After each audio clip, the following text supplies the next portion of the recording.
Single heart beat scan ఒక్క second లోనే world class 640 slide CT scan ఇప్పుడు మీ vista imaging Banjara hills లో. ఒక రాజ కుటుంబం లాగా చేతిలో మీరు ఏం కోరుకుంటే అది చేతిలోకి వచ్చేసే అంత పెద్ద కుటుంబం. అయితే పేదవాడి గొంతుకుని వినిపించే క్యారెక్టర్లే చేశారు మీరు. ఎదగని వాడు చూస్తాడు కులం, ఎదిగిన వాడు చూస్తాడు గుణం అని చెప్పి రాశారు. ఎవరైతే కథలు కానీ ఆ క్యారెక్టర్స్ కానీ రాసి డైలాగ్ రాస్తాడో అతను ఫస్ట్ హీరో. ఒకానొక టైంలో చిరంజీవి గారి కంటే మీకు హిట్లు ఎక్కువ ఉన్నాయి. ఏ రోజైనా నేను అలా కెరీర్ ప్లాన్ చేసుకొని ఉంటే బాగుండేది అని సినిమా ఇండస్ట్రీకి నేను చేసింది కరెక్ట్ కాదు, చిరంజీవి చేసింది కరెక్ట్. సార్ ఒప్పుకోవాలి. ఎదిగేటప్పుడు ఏ వేషం వచ్చినా చెయ్యాలి. మంచి పొజిషన్లో ఉన్నప్పుడు బీజేపీలో జాయిన్ అయ్యి అవును, ఎర్లీ 90s నన్ను వెళ్ళొద్దన్నారు కొంతమంది. భారతీయ జంజాల పార్టీ అది, ఓపెన్గా చెప్తున్నా. సెన్సార్ బోర్డులో కూడా లంచం నడుపుతారు. అసలు లంచాలు లేకపోతే సెన్సార్ బోర్డే లేదు. అవునా? సినిమా రిలీజ్కి వచ్చేటప్పటికి మంగళసూత్రం కూడా మిగలదు వాడి. చెన్నకేశవరెడ్డి షూట్లో బాలకృష్ణ గారితో మీకున్న ఏదైనా మూమెంట్స్? ఫాదర్ లేక బాలశంకర్ ఏం ఉండదు. అది కోపం వస్తుంది ఒకసారి, డ్యామ్ డూమ్ అని తిడతాడు. బీజేపీ మీకు ఎంపీ టికెట్ ఇచ్చిన మాట వాస్తవం కాదా? అదే టికెట్ని మీరు కృష్ణరాజు గారికి ఇచ్చేశారు కదా. ప్రభాస్ ఫాదర్ని ఈ సందర్భంగా మెచ్చుకోవాలి. కొన్నిసార్లు ఫోన్ చేసాడు ఏంటని చూసి టైం చూసి కొట్టా. శివకృష్ణ నువ్వంటే ఏంటో ఇప్పుడు తెలిసింది, మా కుటుంబం నీకు రుణపడిపోయి ఉంది. సీనియర్ ఎన్టీఆర్ గారు రాజకీయ పార్టీ పెట్టి ఎలక్షన్లకు వెళ్లే ముందు ఇండస్ట్రీ నుంచి ఒకే ఒక వ్యక్తిని, శివకృష్ణని మాత్రమే పిలిచి మేడ్చల్ ఎమ్మెల్యే సీట్ ఇచ్చి పోటీ చేయమన్నారు. రండి బ్రదర్ రండి, మీ గురించి విన్నాం అన్నాడు. గుండె అందరూ నన్ను ఉంచున్నారు. ఆ బ్రదర్ మీకు సీట్ ఇస్తున్నాం, మీలాంటి యంగ్ ఫెలోస్ డైనమిక్ మాకు కావాలని.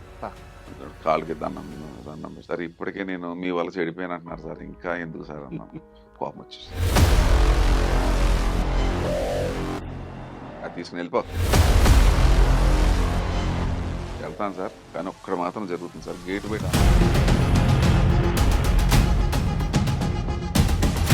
హిందూ మతం అనేదే లేదు, అది సనాతన ధర్మం అని చెప్పారు. చాలా మందికి రెండింటి మధ్య తేడా తెలియదు. ఆ రోజుల్లో అసలు హిందూ మతం అనేది లేదు. అప్పుడే శ్రీకృష్ణుడు చెప్పాడు రాబోయే కాలంలో ఈ భరతఖండం. Welcome to my show. Telugu సినిమా పరిశ్రమని ముందడుగు వేపించిన ఎంతో మంది స్టార్స్ ఇండస్ట్రీలో ఈ రోజుకి మనకి వాళ్ళంతా కూడా ఒక సాక్ష్యంగా నిలబడి ఉన్నారు. అయితే అలాంటి వారిలో నటులు, సీనియర్ నటులు శివకృష్ణ గారికి ప్రత్యేక పరిచయం అవసరం లేదు. 48 ఏళ్ల సినీ కెరీర్లో ఆయన 150కి పైగా సినిమాల్లో నటించి, అలాగే సినిమా ఇండస్ట్రీకి సంబంధించిన ఎన్నో శాఖలకి ఆయన ఒక ఆద్యుడని చెప్పుకోవచ్చు. వాటికి నడత నేర్పి ఈరోజు ఇండస్ట్రీలో చాలా విభాగాలని ఆయన సెటిల్ చేసిన వ్యక్తి. వీటన్నిటికి తోడు ఆయన ఇప్పుడు సనాతన ధర్మాన్ని తన భుజాన వేసుకొని తనకు వీలైనంతలో ప్రచారం చేస్తూ ముందడుగు వేస్తున్నారు. సో ఒక్క మనిషిలో ఇన్ని లేయర్లు ఉన్నాయి కాబట్టి ఈ ఇంటర్వ్యూ చాలా ఇంట్రెస్టింగ్గా ఉండబోతుంది. సో ఇంటర్వ్యూ స్టార్ట్ చేద్దాం. హాయ్ సార్, నమస్తే. నమస్తే అండి. సార్ ముందు అందరికన్నా ముందు ఐటీ ప్రేక్షకులకు నమస్తే. కాస్త ఎక్కువ చెప్పారేమో మీరు, ఇట్స్ ఆల్ రైట్. మంచి కార్యక్రమం మొదలెడుతున్నాం కాబట్టి శుభం శుభం భూయా. చెప్పండి. Thank you sir. సో ఇంటర్వ్యూకి వెళ్ళే ముందు నేను స్టార్టింగ్ చాలా పెద్ద క్వశ్చన్ ఎత్తుకున్నాను. 1978 మీరు ఇండస్ట్రీలోకి వచ్చే సమయానికి ఈరోజు అంటే ఇప్పుడు మనకి కళ్ళ ముందు కనిపిస్తున్న big stars, big families, big production houses, big companies వీళ్ళ ఎవ్వరికీ లేని లగ్జరీ ఆ రోజు మీకుంది. సొంత ఏదోలేండి. కంపెనీలు అంటే చెప్పుకోకూడదు ఇవన్నీ కూడా ఇప్పుడు. బట్ తెలియాలి. అంటే గతం గత, ఉమ్, నిన్నటి న్యూస్ పేపర్ ఇవాళ waste paper. Um, I got it.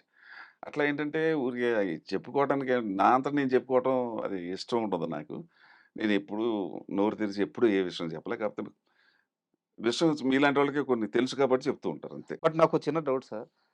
ఆ కంపెనీలు ఏంటి, మీకు అప్పుడు ఉండే వ్యాపారాలు ఏంటి అంటే అది ఒక పెద్ద చరిత్ర అది.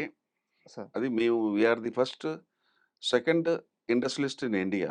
సార్ మనకి ఎల్పిజి సిలిండర్స్ ఉన్నాయి కదా, అవును. ఆ ఎల్పిజి సిలిండర్స్ కోసాన్ గ్యాస్ అని ఉండేది. ఉమ్, ఇండియాలో వాడు ఒక్కడే తయారు చేసేవాడు. ఉమ్, ఐఎమ్ టాకింగ్ అబౌట్ 76, 75 ఆ టైంలో. Sir so we started last when engineering అని వీ స్టార్టెడ్ ఎల్పిజి మ్యానుఫ్యాక్చరింగ్. అది ఎల్పిజి ఏంటంటే చాలా చాలా డబ్బుతో కూడుకునే వ్యవహారం అది. మామూలుగా చేయలేరు అది. ఉమ్, మా బావగారు ఇంజనీర్ కాబట్టి అంత డబ్బుతోటి అవసరం ఉంది, మినిమం అమౌంట్తో చేయాలని చెప్పి ఆయన కొత్తగా ఇన్వెంట్ చేసి ఇండియన్ లేత్, ఇండియన్ మిషన్స్ తోటి తయారు చేసి ఒక 2 సంవత్సరాలు ఎక్కడికి వచ్చిందంటే we are the second leading manufacturers in India. Sir ఏం లేదు. కృషి, పట్టుదల, మన మీద మనకు నమ్మకం. హ్మ్. అది అలాగా జరిగిపోయింది. దట్ వాస్ ఆ టైంలో అది హిస్టరీ అది అంతే. బట్ ఈ క్వెషన్ అడగడానికి ఒక కారణం ఉంది సార్. యాక్చువల్‌గా మీరు అంటే నేను ఓపెన్‌గా చెప్తున్నాను. మీ తాతగారు నా మనవడు ఒక సినిమా తీశాడు అని జెప్పి ఎవరైనా బంధువులకు జెప్పుకుంటారు. స్నేహితులకు జెప్పుకుంటారు. ఆయన నేరుగా ఎళ్లి అప్పటి రాష్ట్రపతికి చెప్పుకొని రాష్ట్రపతికి సినిమా చేసిన రేంజ్ మీది. అది చాలా తీపి గుర్తుండి. ఆ ఫోటోస్ ఇంకా ఉన్నాయి నా ఆ! ఫైల్‌లో. అంటే మాది కొద్ది political family and judicial family sir. కొద్దిగా. మదర్ సైడ్ నుంచి, ఫాదర్ సైడ్ నుంచి. సో, నీలం సంజయ్ రెడ్డి గారు అప్పుడు అవును. He was the president of India. అప్పుడు నా రెండో మరో మలుపు ఆహ్, మేమే ప్రొడ్యూసర్. మా హ్మ్. బావగారు నేను తీసాం. చాలా విచిత్రం ఆ సినిమా కూడా చాలా, చాలా సంఘటనలు. యాక్చువల్‌గా నేనే ప్రొడ్యూసర్ దానికి. నేను మా బావగారు నేను ప్రొడ్యూసర్. నేను హీరో వేషం ఎయ్యాలని చెప్పి అంతకుముందు 'చలిచీమ'లో గెస్ట్ పాత్ర వేసి అవును. చూసుకున్నాను నా ఫేస్ నేను పనికొస్తానా రానా అని హ్మ్. చెప్పేసి. సో, మరో మలుపు నేను మొదలెట్టాం. అన్నీ కొద్దిగా విప్లవం మనయన్నీ కూడా హ్మ్. కొద్దిగా చాలా స్పీడ్‌గా ఉంటాయి అన్నీ కూడా. సడెన్ డెసిషన్ తీసుకుంటా ఉంటా. హీరో వేషం మొదలెట్టా. ఆ హీరో మొదలెడుతుంటే 'పరుచూరి బ్రదర్స్' రైటర్స్. యాక్చువల్‌గా 'పరుచూరి వెంకటేశ్వరరావు' రైటర్. హ్మ్. 'గోపాలకృష్ణ' గారు కాదు. అది కొద్దిగా విప్లవ భావంతో కూడుకున్నట్టు కాలేజీలో సందర్భంలో మా తమ్ముడు రాస్తాడు ఉయ్యూరు కాలేజీలో ఉన్నాడని చెప్పి ఆయన పిలిపించారు. కృష్ణ హోటల్ రూమ్ నంబర్ 34 ఇప్పటికే గుర్తు నాకు. దాంట్లో పెట్టాం. పెట్టేసి అన్ని ఏర్పాట్లు చేసి ఈవినింగ్ కల్లా వస్తామండి డైలాగులు అంటే అది నాది క్యారెక్టర్ ఏంటంటే ఈ క్యారెక్టరు 6 సీన్లు, 7 సీన్ల క్యారెక్టర్. హ్మ్. హీరో క్యారెక్టర్ వేరు అసల. అసలు హీరో క్యారెక్టర్ వేరు. అది యాక్చువల్‌గా మీరెయ్యాలి. నేను చేయాలది. హ్మ్. వస్తుంటే సాయంకాలం వచ్చేటప్పటికి గోపాలకృష్ణ గారు మంచం కింద దూరిపోయి డైలాగులు రాస్తున్నాడు. ఇదేంటి విచిత్రంగా ఉన్నాడు ఈ మనిషి. మంచం కింద దూరిపోవటం అంటే ఆయన బ్రదర్ చెప్పాడు. ఆడ మావాడు అంతేనయ్యా. హ్మ్. ఆడు కింద పడుకొని రాస్తా ఉంటాడు. సరే ఒక సీన్ రాశాడు. ఓన్లీ ఒక్క సీనే. హ్మ్. మధ్యాహ్నం పాపం భోంచేసి అంత లేట్ అయింది. నేను 4:30కి మళ్ళీ రిటర్న్ అయ్యేటప్పటికి ఒక సీన్ రాశాడు. డైలాగ్ చెప్పండి అన్నా. ఆ డైలాగ్ ఏంటంటే ఒక గెడ్డం పెరిగిన కుర్రోడు కాలేజీలో కాస్ట్ కాలం నింపడం. హ్మ్. కాస్ట్ అనేది నింపడం. ఆ ప్రిన్సిపల్ కోపమొచ్చి "ఏమయ్య నీకు బాగా బలిసింది. ఇది మ్యాండేటరీ ఇది. కులం నేను రాయను సార్" అంటాడు. ఎందుకు రాయవు అంటాడు. అక్కడ ఆ డైలాగ్ రాశాడాయన. ఆ డైలాగ్ ఏంటంటే ఇప్పటికీ గుర్తు నాకు. మొహం షేపులు బట్టి ఎవడు ఏ కులస్తుడో పసిగట్టే మహా మేధావులున్న దేశం మనది. అందుకు నా కులం తెలియకుండా గడ్డాన్ని గడ్డం అడ్డంగా అడ్డంగా పెంచుతున్నాను. పెంచాడు. This was the dialogue. అవును. నాకు ఇప్పటికి ఒళ్ళు జలదరించింది ఆ డైలాగ్‌కి. సరే నేనే ప్రొడ్యూసర్ కదా! నన్ను అడిగేవాడు ఎవడుంటాడు. హ్మ్. హీరో వేషం ఇంకోడితోటి ఏందాం సార్ ఈ వేషం నేనేస్తున్నాను. వాళ్ళు లబోదిబో మొత్తుకున్నారండి. ఇది బుద్ధుందా లేదా? నువ్వు ఇంత డబ్బులు పెడుతున్నావు నువ్వు. హీరో వేషం మానేసి అన్నాడు. హీరో ఎందుకు సార్? ఈ వేషం క్లిక్ అవుతుంది సినిమాలో అన్నా. హ్మ్. 4 సీన్‌లొస్తాయి. మరి 4 సీన్‌లు ఒప్పుకుంటావా అన్నాడు. నాకేం పర్వాలేదు. నాకేంటంటే ఎంత లెంత్ ఉందనేది కంటెంట్ ఎంతుందనేది ఇంపార్టెంట్ మనకి. మెటీరియల్ ఎంతుందనేది ఇంపార్టెంట్. అదే ఇప్పుడు నేను ఏ పని చేసినా అలాగే సార్. చేస్తానది. సరే. ఇక నా బాధ తట్టుకోలేక వీడు డబ్బులు పెడుతున్నాడు కుర్రోడు ఇంత తిప్పి తిప్పి కొడితే 22 ఏళ్ళు లేవు. రేపొద్దున మనకి చెడ్డ పేరొస్తుందని చెప్పి అది నా కోసం 9 సీన్‌లో, 10 సీన్‌లో రాసుకొచ్చారు. హ్మ్. అప్పుడు ఆ హీరోకి సాయి చంద్‌ని బుక్ చేశాను. ఓకే. ఆ రకంగా సాయి చంద్ ఆ సినిమాలో హీరో అయ్యాడు. హ్మ్. ఆ సినిమా రిలీజ్ అయింది. వాళ్ళందరూ మాత్రం బ్యాడ్‌గా ఫీల్ అయ్యారు. బ్యాడ్ అంటే ఇంత డబ్బు పెట్టాడు, తప్పుడు నిర్ణయం తీసుకున్నాడు కుర్రోడు. చెప్తే వింటలేదు. రిలీజ్ కాకముందిది. రిలీజ్ కాకముందు. ఆ! మా బావగారికి నా మీద నమ్మకం. వీడు హ్మ్. ఏం చేసినా కూడా చాలా చేస్తాడని చెప్పేసి. నేను నవ్వా. పాపం వాళ్ళు టెన్షన్‌గానే ఉన్నారు సినిమా రిలీజ్‌కి. "ఏం పర్వాలేదు సార్. నాకు గ్రాస్పింగ్ పవర్ ఉంది. ఐ కెన్ థింక్" అన్నాను. సినిమా రిలీజ్ అయింది. నేను హీరో అయ్యాను. సాయి చంద్ ఏమో మామూలు వేషం అయింది. అట్లా నేను హ్మ్. ఇన్‌స్టంట్‌గా ఎమోషన్‌గా ఏదైనా తగిలితే మనసుకు అనిపించింది అది కరెక్ట్ అనుకుని చేసేస్తాను. That is my nature. అట్లా ఆ రకంగా మరో సో, మలుపు. మనవడు ఈ సక్సెస్ చూసి తాత అక్కడికెళ్ళి అంటే రాష్ట్రపతి మాది కొద్దిగా పొలిటికల్ బ్యాక్‌గ్రౌండ్ ఉంది. అది ఏమో ఎట్లా తెలిసిందో ఏంటో ఆ! ఆయన కబురు చేసాడు. ఆ! ఎందుకంటే మాకు తాతయ్య వరుస అవుతారాయన. చాలా పెద్ద లీడర్ పొలిటికల్‌గా డెప్యూటీసీ మీద అన్నీ చేశారాయన. సార్. మా మదర్‌కి చిన్నాన్ననమాట. సరే ఆళ్ళంతా ఒకటే బ్యాచ్. తెలుసుకున్నాడో ఏంటో మరి రమ్మంటే ఎళ్ళాను. ఢిల్లీ ఎళ్ళాను. ఆ రాష్ట్రపతి భవన్‌లో హ్మ్. సినిమా చూసాడు. "ఏమయ్య నువ్వు పలానోడు మనవడా" అన్నారు. "అవును సార్." వెరీ గుడ్" అన్నాడు. ఏదో టీ, కాఫీ ఇచ్చాడు పాపం ఆయన పెద్దాయన. హ్మ్. పైగా నమస్కారం పెట్టొచ్చేసాను. సార్ యాక్చువల్‌గా ఇందాక ఇది కంటిన్యూటీలో వచ్చేసింది కాబట్టి మళ్ళీ చెప్పమా. ఈ మొదటగా ఈ 2 ప్రశ్నలు అడగడానికి కారణం ఏందంటే నేను ఓపెన్‌గా చెప్తున్నా, చాలా కడుపు నిండిపోయిన జీవితం మీది. స్టార్టింగే. మీరు ఇండస్ట్రీలోకి రావడమే. నేను ఫైనాన్షియల్‌గా చెప్తున్నాను.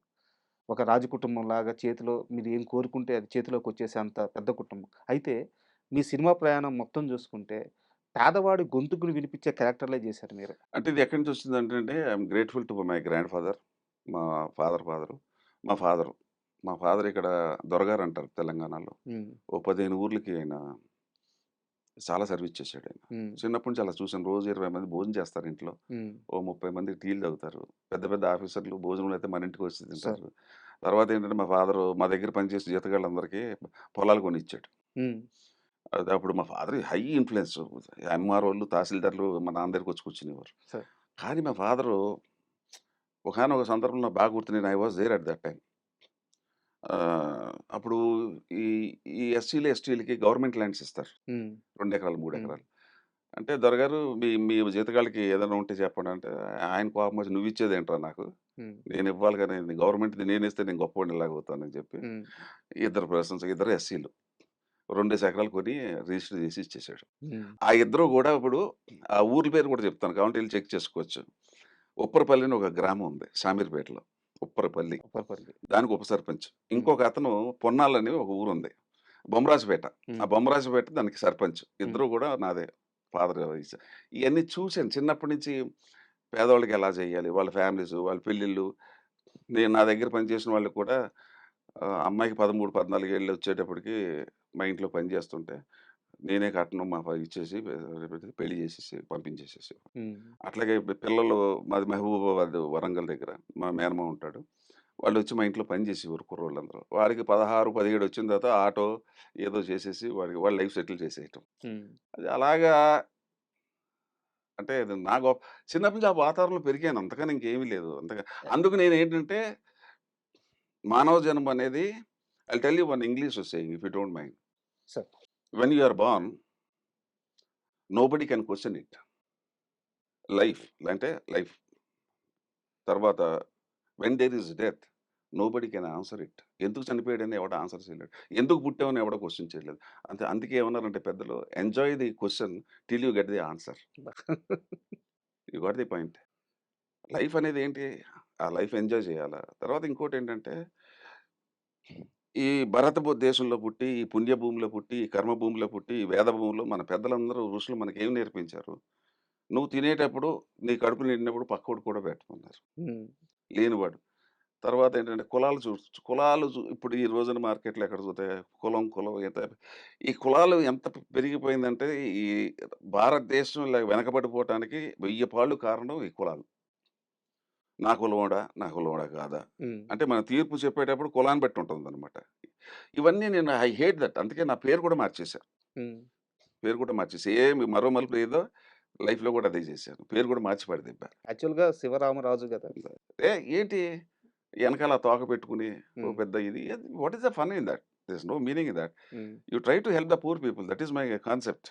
అందుకే ఏం చేశా, ఉండకూడదు. అందుకు ఈ నేను 5, 6 నా లైబ్రరీ ఉంటుంది. ఓ 5, 6 అవర్స్ నేను బయటికి రాను. ఇంటర్వ్యూలు కూడా ఎక్కువ ఇవ్వను. Very sir. లిమిటెడ్‌గా ఇస్తా. ఇప్పుడు మీకివ్వటానికి కారణం ఏంటంటే పాపం ఎప్పటినుంచో అడుగుతున్నాడు ఈయన. హ్మ్. అందరికి ఇచ్చాను ఈయనకి ఇవ్వలేదని చెప్పి వచ్చాను నేను.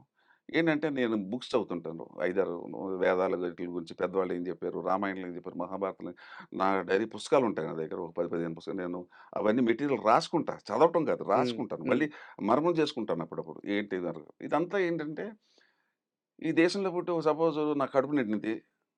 4 ఇడ్లీలు. నాకు 2 ఇడ్లీలు చాలు. ఆ 2 ఇడ్లీలు అలా పాడదెబ్బుతాం. వాట్ హ్మ్. Is that fun? అదే రోడ్డు మీదకెళ్ళి ఆ 2 ఇడ్లీలు లేని ముసలమ్మో ఎవరికో పెట్టాను. ఆ కడుపు నిండుతుంది కదా! సార్. అది మనం చేయట్లేదు. అహం. డబ్బున్నోళ్ళనో లేకపోతే ఇంకోటనో. ఇది మెయిన్ కాన్సెప్ట్ ఏంటంటే హ్యూమన్ బీయింగ్‌గా మనం నేర్చుకోవాల్సిందేంటంటే సనాతన ధర్మం మన పెద్దలు ఏదైతే చెప్పారో అది నువ్వు తిను. పక్కోడికి కూడా పెట్టు. సార్. ఇంకోటి మనం ఏమంటారంటే అందరికీ మేలు చేయంటారు. నా నా ఒక కాన్సెప్ట్ ఏంటంటే అసలు నేనంటాను ఎవరికీ మేలు చేయకు. వాడికి అన్యాయం చేయకుండా ఉంటే మేలు చేసినట్టు లెక్క. దట్ ఈస్ మై కరెక్ట్ ఈ కాన్సెప్ట్. రోజుల్లో అంతే. ఎవడు అన్యాయం చేయకపోతే మేలు చేసినట్టే కదా! అంతే. అందుకే ఈ కులాల మీద నాకు కోపమొచ్చి పేపర్ చదువుతుంటే ఎమోషన్ అయ్యాను. ఇక్కడే బేగంపేటలో రాశాను. 93లో రాశాను ఇది కవిత. సార్. ఎదగని వాడు చూస్తాడు కులం, ఎదిగిన వాడు చూస్తాడు గుణం అని చెప్పి రాశాను. అబ్బా! ఎదగని వాడికి ఏముంది మెంటల్‌గా మెచ్యూర్ మెచ్యూరిటీ లేనప్పుడు నా కులమని ఎగబడి బాగుతుంటాడు. ఎదిగిన వాడు ఏం చేస్తాడు? గుణం చూసుకుంటాడు. ఇప్పుడు నా దగ్గర 40 ఏళ్ల నుంచి ఇద్దరు మేకప్ మెన్‌లు ఉన్నారు. 40 ఇయర్స్ నుంచి. 40 సంవత్సరాల నుంచి. ఒక అతను మెడ్రాసు 20 ఇయర్స్, ఇప్పుడు ఇక్కడ 20 ఇయర్స్. దైవ సాక్షిగా ఆళ్ళిద్దరి కులాలు ఈ రోజుకి, ఈ క్షణం వరకు నాకు తెలీదు. అబ్బా! నాకు అనవసరం అది. వాడు మంచోడా కాదా? బాగా పని చేస్తున్నాడా లేదా? సిన్సియరా కాదా? అంతవరకే నాకు మీకు అతనికి సంబంధం అంతవరకే. అబ్బా! That's all. సార్ ఈ ప్రయాణంలో నాకు చాలా అద్భుతంగా అనిపించిందేంటంటే, పరుచూరి బ్రదర్స్ గురించి సార్. ఎందుకంటే, నేను చాలా ఓపెన్‌గా స్టేట్‌మెంట్ ఇవ్వగలను. తెలుగు సినిమా పరిశ్రమలోనే కాదు, ఇండియన్ సినీ చరిత్రలోనే అలాంటి రైటర్స్ ఇంకుండరు. అంటే అంతకాలం కలిసి ట్రావెల్ అవుతా ఒక ఎవరు అన్నదమ్ముల్లాగా లేరండి. అలాంటి హిట్స్ అంటే ఇస్తా అంతకాలం ఇప్పుడు అడపా తడపా సంవత్సరానికి ఒకటి చేసి 5 ఏళ్ళకోసారి అవును. చేయటం కాదండి. అవును. వాళ్ళు 300 సినిమాలు రాశారు అవును. ఇప్పుడు. మా కాంబినేషన్ ఏంటంటే వాళ్ళకి నాకు ఎలా సెట్ అయిందంటే వాళ్ళు రైటర్సు, నేను హీరో, వేజల్ డైరెక్టర్. అవును. అన్నీ హిట్లే. 'మరో మలుపు' నా ఫస్ట్ పిక్చర్ 100 డేస్. నా సెకండ్ పిక్చర్ 'ఈ చరిత్ర' 100 డేస్. 'ఇది కాదు కాదు. ముగింపు' 100 డేస్. 100 డేస్. ఆ రైటర్స్ నేను ఇంకోటి కూడా ఏం చెప్తానంటేనండి అందరికి, సినిమాకి ఎప్పుడు హీరో అనేవాడు హీరో గాదు నా దృష్టిలో. బహుశా ఇది ఎవరైనా వింటే కోపం వస్తుందేమో నా మీద. కాదు. సరస్వతీదేవి. అబ్బా! రైటర్ ఎవరైతే ఉన్నాడో, ఎవరైతే కథలు కానీ, క్యారెక్టర్స్ కానీ రాసి డైలాగులు రాస్తాడో అతను ఫస్ట్ హీరో. సార్. కరెక్ట్. అతనే నా దృష్టిలో first hero. Writer is the first hero అండి. రైటర్ గొప్పగా లేకపోతే సినిమా ఎక్కడి నుంచి వస్తదండి? అవును. మన ఇష్టం వచ్చినట్టు సినిమా తీస్తే ఎవడు చూడడు కదా! ఇప్పుడు మీరు 'పరిచూరు' గురించి చెప్పారు. ఎటువంటి డైలాగులు రాశారు? అవును. ఈ రోజు నేను బట్ట కట్టానంటే ఇంకా ఇప్పటికన్నానంటే ఆళ్ళ డైలాగులే కదా! ఇదే క్వెషను నా దగ్గర ఇంకో విధంగా ఉంది. మీరు పరుచూరి బ్రదర్స్‌ని ఇండస్ట్రీకి పరిచయం చేశారు. అవును. అది ఒ కరెక్టే. ఒకవేళ వాళ్ళు వచ్చుండొచ్చు తర్వాత కాలంలో. ఒకవేళ మీ మీ పరిచయం అంటే కాకుండా ఉంటే. నిజం అయితే కూడా ఏంటంటే 'చలిచీమలు 78లో తీసినప్పుడు నేను ఈ సినిమా ఇండస్ట్రీ ఇంకోటి విషయం ఏంటంటే డ్రామా ఆర్టిస్టులు ఎవరైతే ఉన్నారో అందరికీ పాదాభివందనం. హ్మ్. వాళ్ళు రియల్ ఆర్టిస్టులండి. హ్మ్. ఆ రోజుల్లో నాగేశ్వరరావు గాని, రామారావు గాని, గుమ్మడి గారు గాని, రావు గోపాలరావు ఈళ్ళంతా అంతకన్నా ముందు జనరేషన్ కూడా అందరూ డ్రామాస్ నుంచి వచ్చారండి వాళ్ళు. Hmm. They are well versed. వాళ్ళకి తిరుగులేదు వాళ్ళకి. సినిమా అనేది వెంట్రుక వాళ్ళకి. హ్మ్. నేను ఆ చివరి దాంట్లో ఎళ్ళాను. ఈ రామారావు, నాగేశ్వరరావు ఆ చివరి దశలో నేను ఎంటర్ అయ్యాను. ఆ రోజుల్లో మొ నటనంటే ఏమి తెలీదు. ఏబీసీడీ తెలీదు. స్టేజ్ ఎటు పక్క నుంచి ఎక్కాలో తెలియని ఫస్ట్ వ్యక్తి నేనే. హ్మ్. అసలు యాక్టింగ్ అనేది ఏంటో కూడా నాకు తెలీదు. కాకపోతే నాతో ఉన్న కొలీగ్స్ రాజేంద్ర ప్రసాద్ గాని, చిరంజీవి గారు కానీ, ఏదో ఫిల్మ్ ఇన్‌స్టిట్యూట్‌లో ట్రైనింగ్ అయ్యారు. నాకు దైవ సాక్షిగా ట్రైనింగ్ లేదు. అస్స అసలు అసలు ఏమీ తెలీదు నాకు. హ్మ్. నేను ఎలా ఆర్టిస్ట్ అయిపోయానో, ఎలా హీరో అయిపోయానో నాకే తెలీదు. ఇప్పటికి అది నాకు చాలా విచిత్రం అనిపిస్తది. అయితే పరుచూరి బ్రదర్స్. పరుచూరిది 78 ఉంటే సినిమా తీస్తున్నారు. ఎంతవుతుంది ఈ సినిమా అంటే 'చలిసీమలో' 2,00,000 బడ్జెట్. హ్మ్. నాకు తెలీదు కదా! యాక్టింగ్ తెలీదు, డ్రామాలు తెలీదు. మా పక్కన ఒక కంపెనీలో ఇంకొకాయన ఉన్నాడు రాజు. "ఏంటయ్యా" అన్నాడు. "నాకు సినిమాల్లో చెయ్యాలని ఉంది గురువుగారు. మా వోళ్ళేమో ఒప్పుకోవట్లే. ఈళ్ళేమో కంపెనీలో పని చేయమంటున్నారు. ఈ అందరూ ఇదే కంపెనీలో ఏం చేస్తామండి? నాకేమో బయటికెళ్ళాలని" అయితే "ఒక పని చేయి" అని చెప్పి వేజల్ అని ఒకడుంటాడు ఖైరతాబాద్‌లో. పరుచూరి వెంకటేశ్వర ఉంటాడు. మాదంతా డ్రామా బ్యాచ్. అక్కడ తీసుకెళ్ళి పరిచయం చేశారు. హ్మ్. అక్కడ 1 ఇయర్ రోజు సాయంకాలం నేను అల్వాల్ నుంచి వచ్చేవాడిని. నేను పెరిగిందంతా అల్వాల్ కంటోన్మెంట్ ఏరియా. సార్. రోజు స్కూటర్ ఏసుకొచ్చి ఆ వేజల దగ్గర కూర్చుంటే ఆళ్ళు డ్రామాల గురించి మాట్లాడుకుంటుండేవారు. అదేదో అదని, కన్యాశుల్కం అని ఏదో నాకేం అర్థమయ్యేది కాదు. మనకి అసలు ఏం తెలుసు మనకి డ్రామాల గురించి. హ్మ్. 1 ఇయర్ అబ్జర్వ్ చేశా. సరిగ్గా ఈ టైంలో నా అదృష్టం బాగుండి వెంకటార్య అని చెప్పేసి తార్నాకలో పెట్రోల్ బంక్ ఉంది. ఆళ్ళు వీళ్ళందరూ కలిసి ఓ సినిమా ప్లాన్ చేశారు. 2,00,000 ఎలా చేద్దాం అంటే మనిషికి 10,000 ఏసుకుందాం. హ్మ్. అయితే 20,000 ఏసుకుందాం. ఓ 10 మంది కలిసి సినిమా తీద్దాం అన్నారు. నేను చూసి చిరాకొచ్చి 2,00,000కి 20 మందేంటి సార్ నవ్వుతాడు ఎవడన్నా. హ్మ్. 10 మంది నాన్‌సెన్స్. 2,00,000 నేను పెడతా. సినిమా తీద్దాం నేనొచ్చింది అందుకన్నా. వాళ్ళు భయపడిపోయి ఓరి మీ నాన్న గన్నేసుకొస్తాడయ్యా లేనిపోని తలకాయ సార్ నొప్పి. 78, 78 టైంలో రూ. 2,00,000 ఎంత సార్ ఇప్పుడు ఏమో ఆ టైంలో మనకు పెద్ద ప్రాబ్లమ్ లేదు. 2,00,000 నేను 2,00,000 నేనే పెడతానన్నా. ఆ! 24 అవర్స్‌లో పెడతా అన్నాను. ఆ!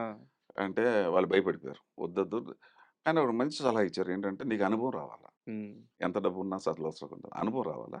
నువ్వు ఒక పార్ట్నర్‌గా ఉండు అన్నాడు. నాకేమో అయిష్టంగానే జాయిన్ అయ్యాను. హ్మ్. ఆ 20 రోజులు షూటింగు చూసాను. అసలు షూటింగ్ అంటే ఏంటి చూసా. నేను అసలు నాకు ఆర్టిస్ట్ అవ్వాలని కూడా అంత లేదు. ప్రొడక్షన్ మీద ఎక్కువ ఇంట్రెస్ట్ నాకు. సరే అవుదామని చెప్పేసి చేశా. సరే నేనొక వేషం ఏస్తా. ఆ సినిమాలో అందరూ పంచెలు, గోసులే. నేనొక్కడినే ప్యాంటు, షర్ట్ ఏసుకుంటాను. తహసీల్దార్ వేషం చేశారు. తహసీల్దార్ వేషం. అవును. అది వేసాను. అది క్లిక్ అయింది. యాక్టింగ్ రాదు. పాపం దేవదాస్ కనకాల ఏం కష్టపడ్డాడో నాకు చెప్పటానికి. అది క్లిక్ అయింది. నేను కూడా పనికొస్తానే ఆర్టిస్ట్‌గా అందరూ బాగుందంటున్నారు హ్మ్. కదా! ఇదేదో ఈ లైన్ బాగుంది మనకి అన్నాను. అప్పుడు మా ఇంట్లో గొడవ అయిపోయింది. ఈడు సినిమా ఇండస్ట్రీకి వెళ్తున్నాడు. ఇంతమంది వ్యాపారం వదిలిపెట్టుకొని అక్కడికి మన ఇంట వంట లేదు. మనం చాలా నామోషి ఏదో చెప్పుకొచ్చారు. ఇంక లాభం లేదని చెప్పేసి ఎక్స్‌పీరియన్స్ కోసం 'నిజం' అనే ఓ సినిమా దేవదాస్ కనకాల హ్మ్. నారాయణరావుని, రాజేంద్ర ప్రసాద్ వీళ్ళందరూ అవును. యాక్ట్ చేశారు. దానికి నేనే ఫైనాన్స్ కావాలని పెట్టా. ఆ రోజులో 50,000 పెట్టా. హ్మ్. ఆగిపోయింది ఆ సినిమా. కానీ షరత్ ఏంటంటే నా ఇంట్లో షూటింగ్ చేయాలి. నేను రోజు షూటింగ్ చూడాలి. హ్మ్. అంటే నాకు తెలవాలి. మెలుకువలు తెలవాలి నాకు. అట్లా కంప్లీట్ చేసి సినిమా రిలీజ్ చేశాను. అదొక అనుభవం వచ్చింది. ఇక అప్పుడు అబ్బా! ఇప్పటికే ఎక్కువైపోయింది. 2 సంవత్సరాలు వేస్ట్ అయిపోయిందని చెప్పి అప్పుడు మరో మలుపు స్టార్ట్ చేశా. మరో మలుపుకి ఏమైపోయిందంటే పరుచూరి వెంకటేశ్వరరావు గారు స్టేట్ గవర్నమెంట్ ఆఫీస్‌లో పనిచేసేవాడు. ఓకే. ఏజీ ఆఫీస్‌లో. ఓకే. ఆయన రైటరు. అప్పుడు ఎంత రైటర్‌గా ఆయనకి 1500 ఇచ్చాం. హ్మ్. ఆయన ఫస్ట్ పిక్చర్. ఆయన లైఫ్‌లో ఆయన remuneration 1500 first remuneration. First remuneration. Okay. అంటే నేను ఫిక్స్ చేయలేదు. వాళ్ళు ఫిక్స్ చేసుకున్నారు. 1500 1800 ఇచ్చారు. ఓకే. సో, ఆ రకంగా పరిచయం నాకు ఆయన. హ్మ్. దాంట్లో నేను వన్ ఆఫ్ ది ప్రొడ్యూసర్స్ దాంట్లో. అయితే ఇందాక వారి ప్రస్తావన ఎందుకు తీసుకొచ్చానంటే, ఒక ఎన్టీఆర్‌కి గాని, ఒక కృష్ణ గారికి గాని, ఒక లేదండి. శోభన్ బాబుకి గాని నభూతో నా ఆ! భవిష్యత్తి అక్కడి నుంచి కట్ చేస్తే సార్, ఒక చిరంజీవి గారికి గాని, ఒక బాలకృష్ణ గారికి గాని, ఎవరైతే ఆయా తరాల్లో టాప్ మోస్ట్ హీరోలని మనం చెప్పుకుంటున్నామో, లేదా ఆరాధిస్తూ వస్తున్నామో, వాళ్ళందరికీ బిగ్గెస్ట్ హిట్స్ ఇచ్చిన చేతులవి. ఫస్ట్ వాళ్ళకసలు నాతోటే స్టార్ట్ అయింది. మీతో స్టార్ట్ అయిందది. సో, అలాంటి వాళ్ళ జర్నీ చూస్తున్నప్పుడు, వీళ్ళ తొలి రోజుల్లో నేను ఉన్నాను గదా! అన్నప్పుడు ఎప్పుడన్నా ఆ ఆనందం వాళ్ళతో ఎప్పుడన్నా షేర్ చేసుకున్నారా? ఎట్లా? మీ మొదటి రోజులు మాట్లాడుకుంటూ అదే ఉండదండి. ఉండదు. అది ఎప్పుడు మాట్లాడను అసలు. హ్మ్. అండ్ ఇంకోటి మనం ఏదో చేశాను కూడా ఉండదు నాకు. ఎప్పుడు ఆ ప్రస్తావన కూడా తీసుకురాను అసలు. హ్మ్. అది వాళ్ళకుండాలి అది. అదే వాళ్ళు వాళ్ళకుంటుంది గ్యారంటీగా అనుమానం లేదు. నేనెప్పుడు అది ఎంతసేపు ఏంటంటే నెక్స్ట్ ఏంటి అలా అని చెప్పేసి ఏ రోజుని కూడా నాకింత క్లోజ్ అయినా కూడా హ్మ్. నా హీరో సినిమాలు అయిపోయింది. నేను బయట సినిమాలు చేసిన తర్వాత ఒక్క రోజున కూడా వాళ్ళు రాసిన స్క్రిప్ట్‌లో నేను లేను. హ్మ్. ఏదో 2 సినిమాలు 'పోరాటం' ఒకటి, పల్నాటి సింహం ఒకటి 2 సినిమాలు, 'సంఘర్షణ' ఒకటి 3 అట్లా 3, 4 సినిమాలు చేశాను కానీ ఆ రాసిన 300 సినిమాల్లో నేను అలా ఎక్కడా లేను. నేను ఎళ్లి అడగటాలు అయి ఉండవండి నా దగ్గర. Sir I don't. సార్ ఒక సీరియస్ క్వెషన్ ఉంది సినిమాకి సంబంధించి. మీరు ఓపెన్‌గా సమాధానం చెప్పాలి. 1978లో మీరు ఇండస్ట్రీలోకెళ్తే 1979లో ఒక కుర్రాడు కూడా ఇండస్ట్రీలోకొచ్చాడు. చిరంజీవి గారు. చిరంజీవి గారు. కాదు. ఆయన పునాది రాళ్ళు. పునాది అంటే నాది 78 జూలైలో రిలీజ్ అయింది హ్మ్. 'చలిసీమలో'. హ్మ్. ఆయనది 'పునాది రాళ్ళలో' అది ఎప్పుడంటే 78 ఆగస్ట్‌లో రిలీజ్ అయింది. హ్మ్. సేమ్ ఆగస్టే. సేమ్. కాకపోతే 4 మంత్స్ తేడా. మీతో పాటు ఆయన కూడా ఇండస్ట్రీలోకొచ్చారు. అయితే మీకు వరుస హిట్‌లొచ్చినాయి. వరుసగా 3, 4 సినిమాలు 100 అవును. రోజులు ఆడినాయి. అవును. చిరంజీవి గారు ఆ టైంకి ఆయన స్ట్రగుల్స్ ఫేస్ చేస్తూ ఆయన ఎదిగే ప్రాసెస్‌లో ఉన్నారు.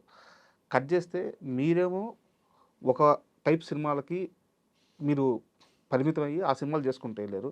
ఆయన కమర్షియల్ స్టార్‌గా ఆయన కెరీర్ బిల్డ్ చేసుకుంటూ ఎళ్లారు.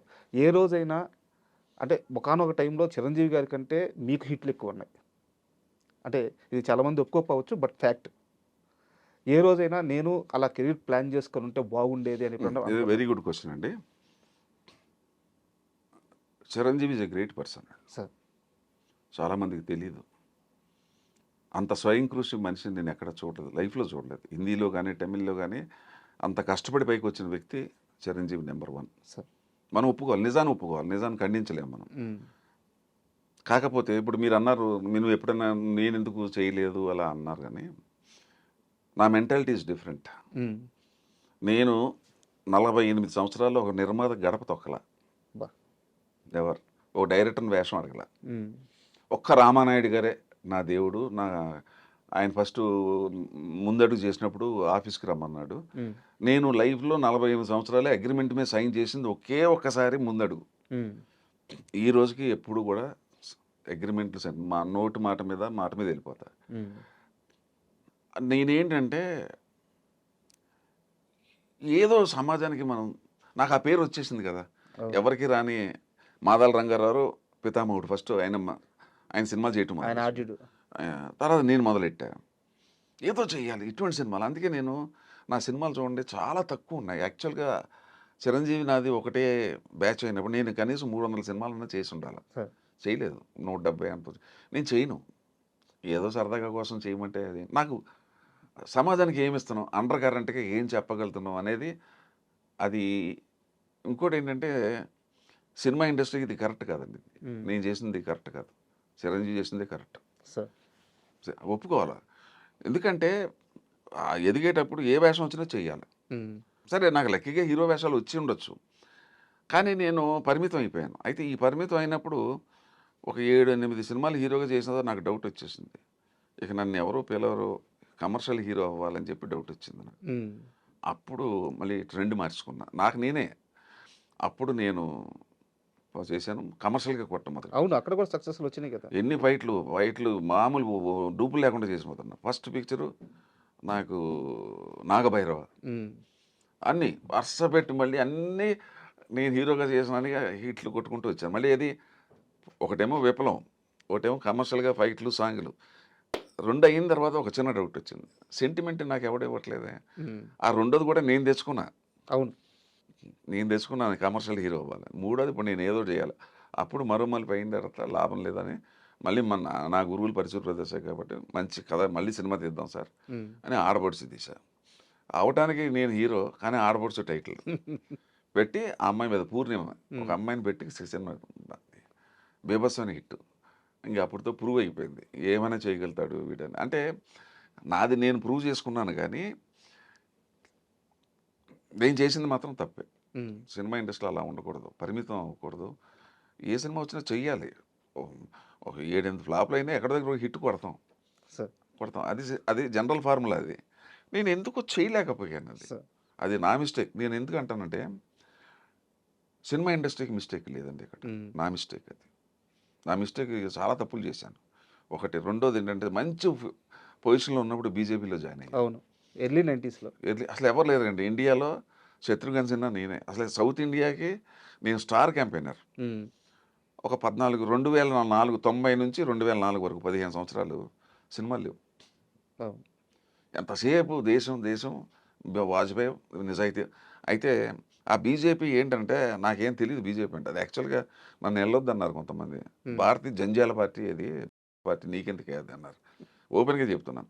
నాకు అలా కాదండి. నా ఉద్దేశం ఏంటంటే నేను మొత్తం హిస్టరీ చదివాను. నేను చదివేటప్పుడు వాజ్పేయి ఇంత నిజాయితీపరుడు, ఇతను ప్రధానమంత్రి అయితే దేశం బాగుపడుతుంది. మన దేశంలో రెండే రెండు, ఒకటి కులం, ఒకటి కరప్షన్. ఆ రెండు లేవు ఆయనకి.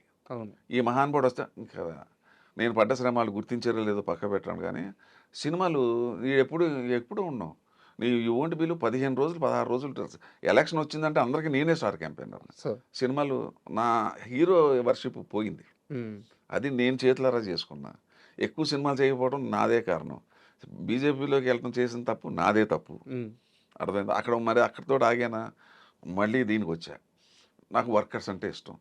ఫస్ట్ ఇండియాలో నేనే ఫస్ట్ ఫెడరేషన్కి చైర్మన్ అయ్యాను. 24 యూనియన్కి చైర్మన్ అయ్యాను. అయినప్పుడు ఊరుకున్నానా, ఇక మళ్ళీ దాని మీద పడ్డా. వాళ్ళకి హాస్పిటల్ పెట్టి, అది పెట్టి, ఇది పెట్టి, నాకు సెంట్రల్ ఇల్లు ఇన్ఫ్లుయెన్స్ పెట్టి అన్నీ వాళ్ళకి చేసి పెట్టా. అలా పెట్టినప్పుడు అక్కడితో ఆగలేదు ప్రయాణం.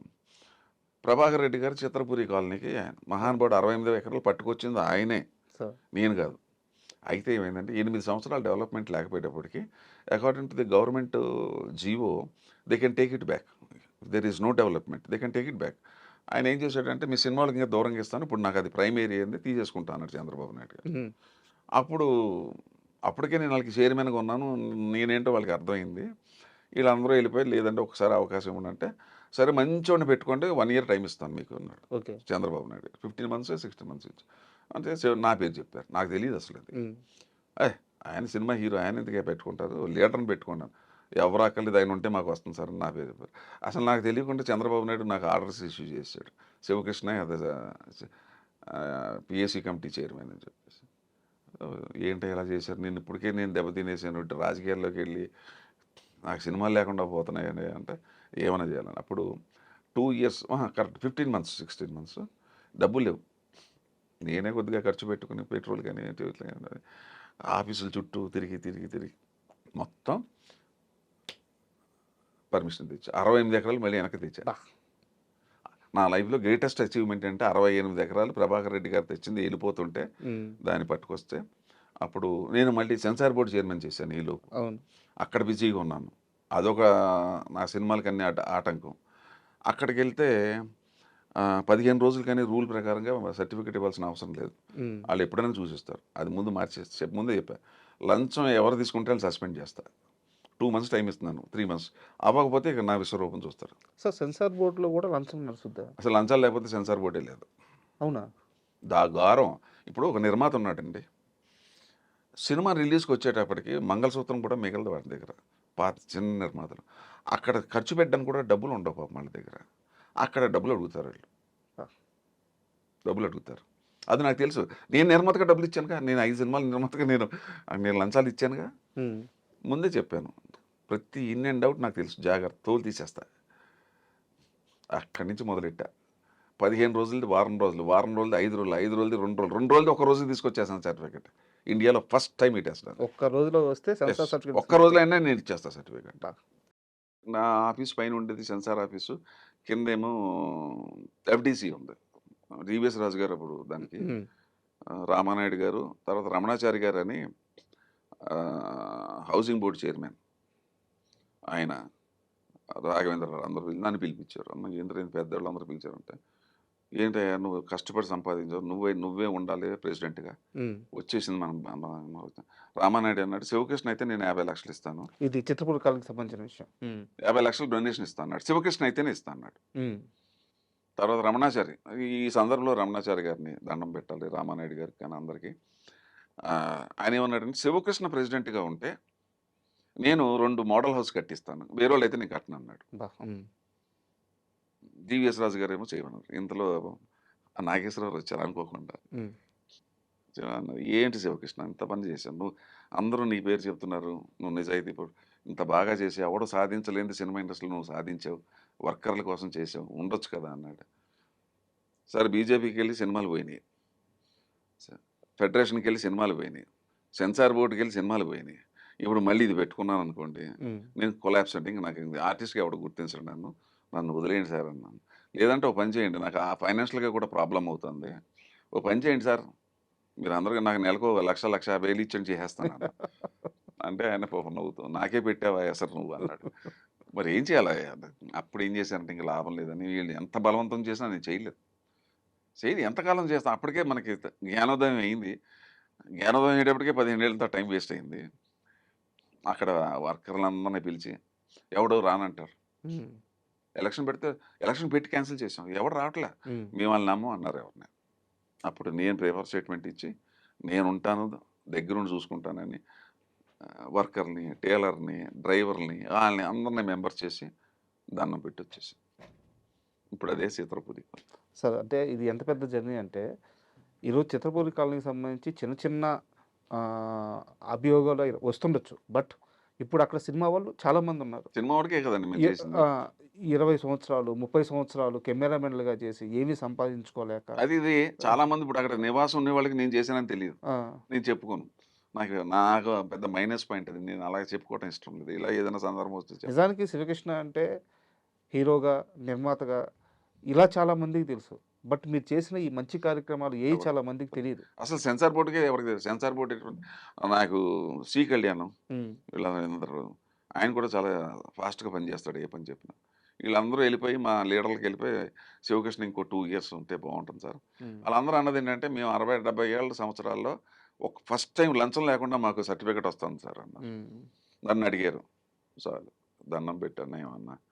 ఇంకా బాంబేలో ఇప్పుడు ఉంటుంది, మీరు వెళ్ళి బాంబేలో వెళ్తే నా పేరు ఉంటుంది అక్కడ, ఫస్ట్ ఆఫ్ ఇట్స్ కైండ్ అని. సార్ ఈ పనులన్నింటిలో కూడా మీకు రూపాయి లాభం లేదు, లోపే కాదు ఎదురు పెట్టడం తెప్పించి.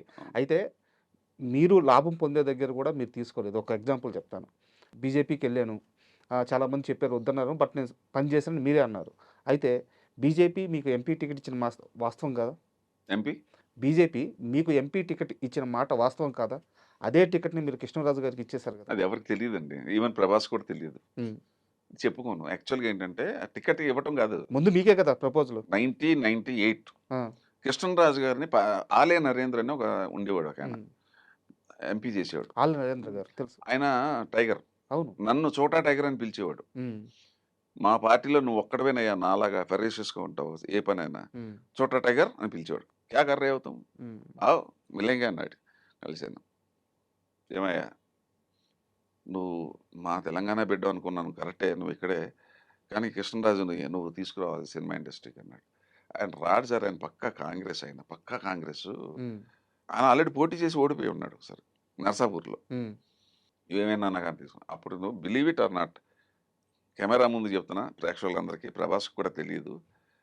3 రోజులు ఆయన ఎమ్మెల్యే క్వార్టర్స్లో ఉన్నాడు అప్పుడు. ఉమ్, న్యూ ఎమ్మెల్యే క్వార్టర్స్లో కృష్ణరాజు గారు ఉన్నాడు అక్కడ. అక్కడికి 3 రోజులు వెళ్ళాను, వినిపించుకోడు ఆయన. ఉమ్, లేదయ్యా నాకేంటి ఏదో చెప్పు పాపం. ఆయన ఏంటి కాంగ్రెస్ వదిలిపెట్టి రావటం ఇష్టం లేదు పాపం, ఆయనకి వేరే ఉద్దేశం లేదు ఆయనకి. ఉమ్, ఆయనకి నేను చెప్పాను, రాబోయే కాలంలో ఇండియాలో బీజేపీ, నేను జాయిన్ అయినప్పుడు బీజేపీలో ఇద్దరు ఎంపీలు, ఒక ఆయన హనుమకొండ, ఇంకొక ఆయన ఉత్తరప్రదేశ్లో, ఇద్దరే ఎంపీలు ఉన్నారు. ఉమ్, నాకు స్వార్థం లేదు, నాకు అటువంటిది 2098కి వచ్చేటప్పుడు కొద్దిగా బెటర్ అయింది. అయోధ్యది గొడవ, బాబరీ మసీద్ ఇవన్నీ. నా మాట విన్నాను సార్, నాకు పొలిటికల్గా నేను బాగా అనాలిసిస్ చేయగలను, మీకు ఫ్యూచర్ ఉంటుందంటే సరే అని చెప్పి మొత్తానికి ఒప్పుకున్నాడు. ఉమ్, పార్టీకి ఆఫీస్కి తీసుకెళ్ళి పరిచయం చేశాను, ఒప్పించాను. ఒప్పించిన ప్రాబ్లం ఏంటంటే, ప్రెస్ మీటింగు గుంటూరులో పెడతానంటాడు. ఉమ్, ప్రెస్ మీటింగు అద్వానీ గారు వస్తారయ్యా, గుంటూరులో పెడితే ఆ జనాల మధ్యలోంచి వచ్చి అక్కడ జాయిన్ అవుతాను. ఎవడిచ్చాడు సార్ ఈ ఈ ఐడియా, మీకు ఎవరిచ్చారన్న? ఉమ్, చాలా బ్యాడ్ ఐడియా అండి అది, మీరు ఏం చేయండి మీరేంటి. అలాగే నేను ఢిల్లీ ఫోన్ చేసి చెప్తాను. ఢిల్లీకి వెళితే ఇక్కడైతే గుంటూరు ప్రజలు తెలుగు ప్రజలే, తమిళోడు, కన్నడోడు, హిందీోడు మీ గురించి రాయరు. ఉమ్, ఢిల్లీలో అనుకోండి మొత్తం నేషనల్ పేపర్స్ అన్నీ కవర్ అవుతాయి. అమ్మ బాగుంది అమ్మ, చేయగలుగుతావా అన్నాడు. ఆ నరేంద్రకి చెప్పి ఈ సంగతి చూసుకో అన్న. ఉమ్, ఢిల్లీలో ఇక ఆ పేపర్లో వచ్చినప్పుడు, ఎన్ని పేపర్లు, కొన్ని వందల పేపర్లో ఆయన బీజేపీలో జాయిన్ అయినట్టు వస్తే, ఉమ్, ప్రభాస్ ఫాదర్ని ఈ సందర్భంగా మెచ్చుకోవాలి ఆయన. నేను ఇక్కడ క్యాంపెయిన్లో ఉన్నాను, అప్పుడు ల్యాండ్ లైన్ 97, 90 సరే. మనకి సెల్ ఫోన్ రాలా. ఉమ్, మా ఇంటికి పోతే మా ఆవిడ రాగానే 11ంటికి వచ్చా. అయ్యి బాబా, సూర్యనారాయణ రాజు గారు 11 సార్లు ఫోన్ చేశాడు ఇప్పటికి. అబ్బా, మనం 11 సార్లు ఫోన్ చేశాడు ఏంటని చూసి టైం చూసి కొట్టా. ఆయన మెలుగు ఉన్నాడు ఆయన. ఉమ్, శివకృష్ణ, నువ్వంటే ఏంటో ఇప్పుడు తెలిసింది, మా కుటుంబం నీకు రుణపడిపోయి ఉందయ్యా, ఇంతకు మించి నేను చెప్పలేను అన్నాడు. అబ్బా, ఈ మాట మాత్రం మహానుభావుడు చచ్చిపోయి అక్కడ ఉంది, ఈ మాట ఆయన నోటంటే అన్నాడు. నువ్వు ఇచ్చిన ఐడియా గొప్ప కాదు, అసలు ఢిల్లీలో తీసుకెళ్ళి మాకు నీ రుణం ఉంచుకోలేము, నీ రుణం తీసుకోలేమయ్యా అన్నాడు. ఉమ్, ఇది అయిపోయిన తర్వాత ఎంపీ సీటు, ఉమ్, ఇక నన్నేమో పార్టీ వాళ్ళు చెప్పింది, ఇన్నేళ్ళ నుంచి ఉన్నావు, నువ్వే సీనియర్, ఎక్కడ దగ్గర నుంచి పోటీ చేయి, ఉమ్, మీ ఫాదర్ అటు నర్సాపూర్ అంట కదా, అటు సైడ్ అంట కదా, మీకు మంచి వెయిట్ ఉందంట కదా, అక్కడ ఉంది, ఇక్కడ తెలంగాణలో కూడా అవును. మేడ్చల్లు ఉమ్, అంటే, సరే చేద్దాం అనేటప్పటికి కృష్ణరాజు గారు, మరి నేను ఎక్కడి నుంచి పోటీ చేయాలన్నాడు. ఉమ్, నేను అక్కడ పోటీ చేసి ఓడిపోయిన అక్కడి నుంచే చేస్తానన్నాడు. చేయండి అయితే నన్ను. అయితే కానీ కృష్ణరాజు గారు కూడా చాలా గొప్పడు. ఆయన పిలిచి, ఏమయ్యా సారీ, ఆ సీట్ నీది కదా, ఉమ్, నువ్వు కదా నన్ను పార్టీలోకి తీసుకొచ్చావు, నేను అడగటం తప్పు కదా అన్నాడు. మీరే చేస్తే కరెక్ట్ అండి, మీ మీద ఆల్రెడీ సింపతి ఉంది, ఉమ్. మీరు ఇక్కడ, ఆయన అక్కడ పుట్టి పెరిగాడు, నేను అక్కడ పుట్టాం కానీ నేను పెరగలేదు అక్కడ. హైదరాబాద్లో పెరిగారు.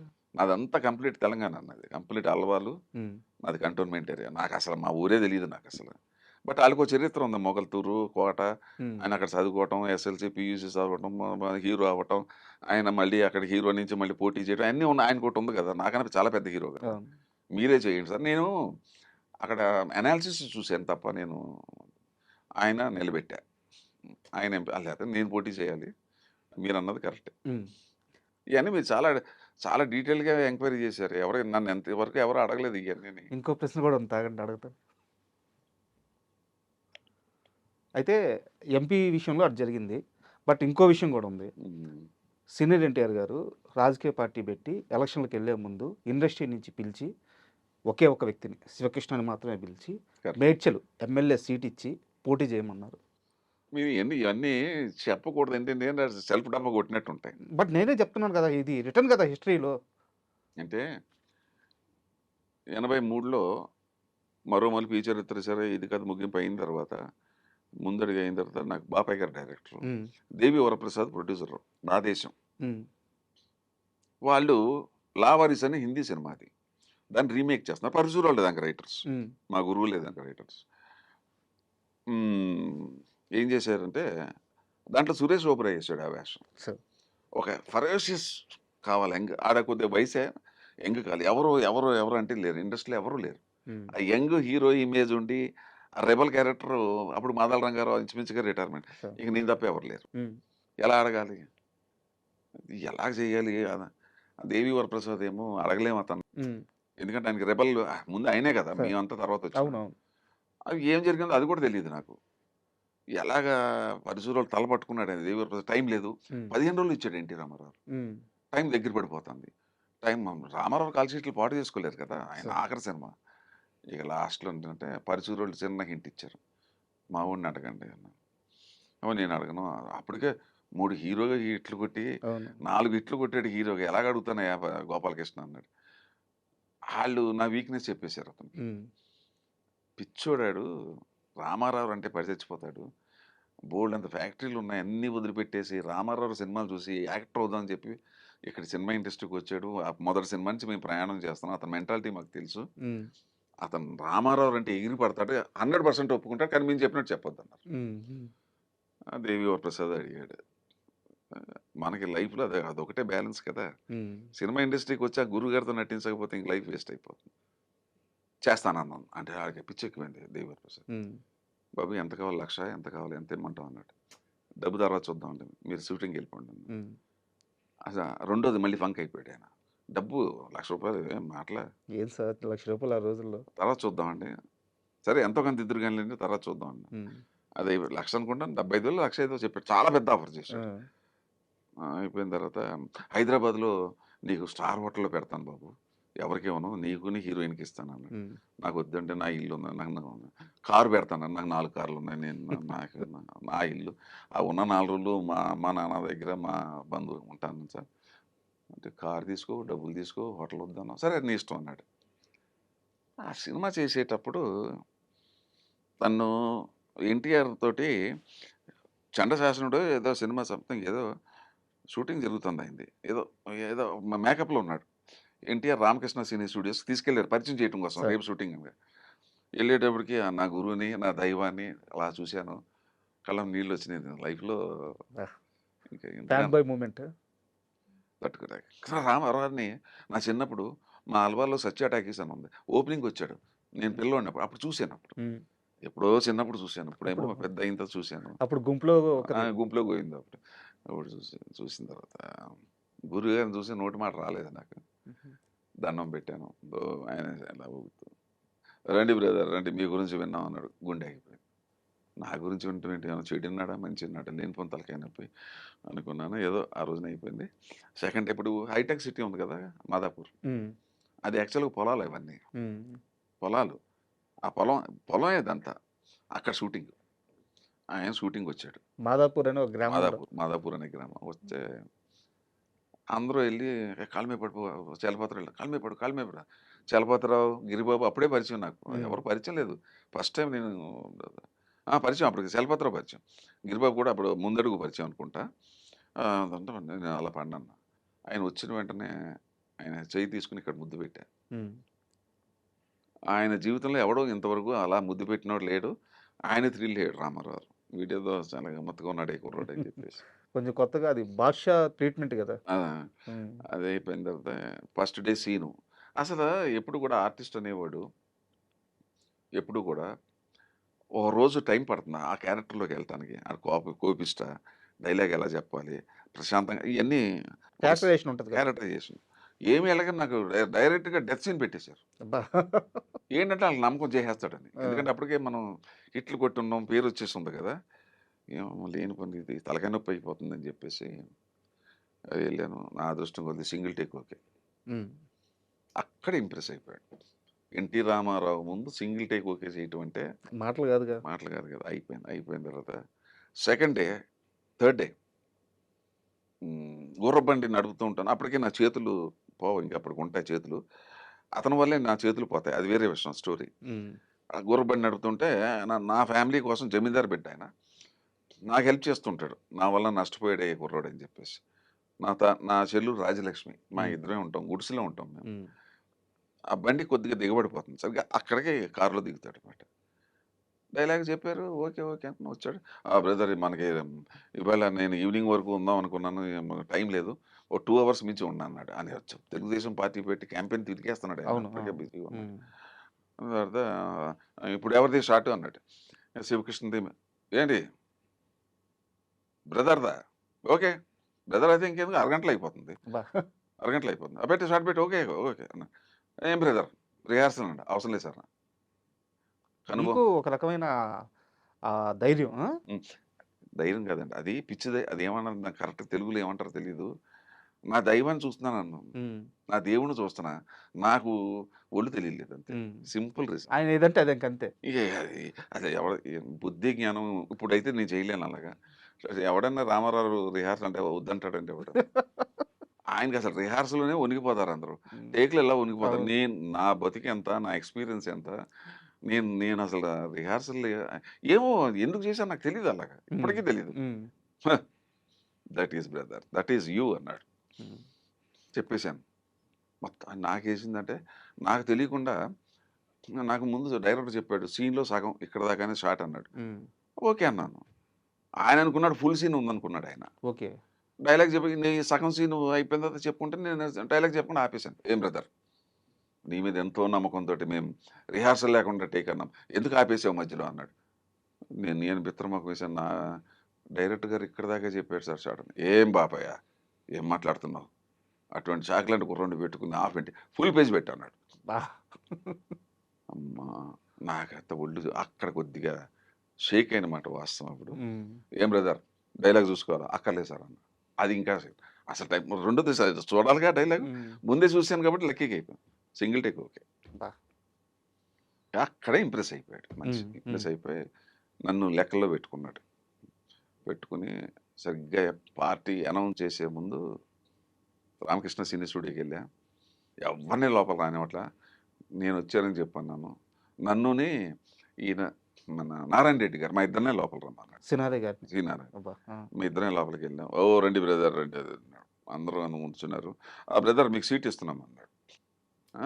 మీ ఫ్యామిలీ గురించి విన్నాం, మేడ్చల్ ఇప్పుడు కొంపల్లి మేడ్చల్ ఉంది, అక్కడ మీరు పోటీ చేస్తున్నారు, మీలాంటి యంగ్ ఫెలోస్ డైనమిక్ మాకు కావాలన్నాడు. కాళ్ళకి దండం సార్. ఇప్పటికే చాలా విచిత్రమైన సంఘటనలు ఇవన్నీ సార్. ఇప్పటికే నేను మీ వల్ల చెడిపోయాను అంటున్నారు సార్, ఇంకా ఎందుకు సార్ అన్నాను. కోపం వచ్చేసింది, చాలా కోపం. What non sense your talking, నా వల్ల నువ్వు చెడిపోవటం ఏంటన్నా. సార్ క్షమించండి సార్, మీరు తప్పుగా అర్థం చేసుకున్నారు. నేను వెనకాల కొద్దిగా గొప్ప ఉన్నోండి సార్. అన్నీ వదిలిపెట్టి పిచ్చనా కొడుకు రామారావు ఫ్యాన్ అయిపోయి సినిమాలో వెళ్ళిపోయాడు, ఇవన్నీ వదిలిపెట్టి అంటున్నారండి అన్న. ఓ అట్లా అని చెప్పేసి అప్పటికి ఆయనకి ఆనందం వేసి అప్పుడు లేదు సార్ 100 సినిమాలు అయిన తర్వాత వస్తాను సార్, ఇట్స్ ఆల్ రైట్ అన్నాడు. ఇంకో ఇన్సిడెంట్ జరిగింది ఆయనకి. తెలుగుదేశం పార్టీ పెట్టినప్పుడు నేను ఈ షూటింగ్ అయిపోయిన తర్వాత ఎలక్షన్కి బిఫోరు నేను రామారావు ఇంటికి వెళ్ళాను హ్యాబిట్స్లో. తెల్లవారుజాము 4 గంటలకు వెళ్ళాను. నేను మా కజిన్ ఒకటి తీసుకుని వెళ్ళాను. వెళ్ళగానే మనకి ఫస్ట్ ఇచ్చేసాడు. చెక్ పట్టుకుని వెళ్ళా 5,000 రూపీస్. 5,000 10,000 ఏం గుర్తులేదు, 5,000 చెక్ ఉంది ఇప్పటికీ అనుకుంటా. ఏమది అన్నాడు. చిన్న ఉడతా, నేను వచ్చాను మీకోసమే సార్, సినిమా ఇండస్ట్రీ నాదన్నీ వదిలిపెట్టుకుని సినిమా ఆర్టిస్ట్ అవుదాన్ని వచ్చాను సార్. నాకు కూడా తెలుగుదేశంలో నేను ఏదో ఉడతా భక్తిగా కాంట్రిబ్యూషన్ అనుకున్నా. నీకు పైచ్యం ఎక్కిందా అలా పిచ్చి ఎక్కిందా అన్నాడు. మేము ఎవరి దగ్గర రూపాయి సినిమా వాళ్ళనే మేము రానే వాళ్ళ దగ్గరికి, నీ దగ్గర ఎట్లా తీసుకుంటాం అనుకున్నా. అది తీసుకుని వెళ్ళిపో అన్నాడు. అలా ముఖం పెట్టి చూసుకున్నాను. ఏం ఇంకా వెళ్ళటం లేదన్నాడు. ఆయన కోపం వచ్చింది. వెళ్తాను సార్, కానీ ఒక్కడ మాత్రం జరుగుతుంది సార్, గేటు బయట ఆత్మహత్య చేసుకుంటాను. మీరు క్యాంపెయిన్ కూడా తిరగలేరు, మీరు నన్ను కాదంటే ఏమనుకుంటున్నారు మీరు, నా లైఫ్ అంతా త్యాగం చేసి వచ్చాను మీకోసం ఇక్కడికి, మీ భక్తుడు బా నీ ప్రేమను తట్టుకోలేకపోతున్నాం. సరే పట్టుకెళ్ళి room number 33 Ramakrishna senior Upendra అని ఒక అతను ఉంటాడు, అక్కడ పట్టుకెళ్ళి అన్నారు. ఆ ఉపేంద్ర ఏంటి, ఆయన రైల్వేలో డిపార్ట్మెంట్లో పనిచేసి ఈయన దగ్గర ఉన్నాడు. ఆయన మినిస్టర్ కాదు, ఎమ్మెల్యే కాదు, ఏం కాదు.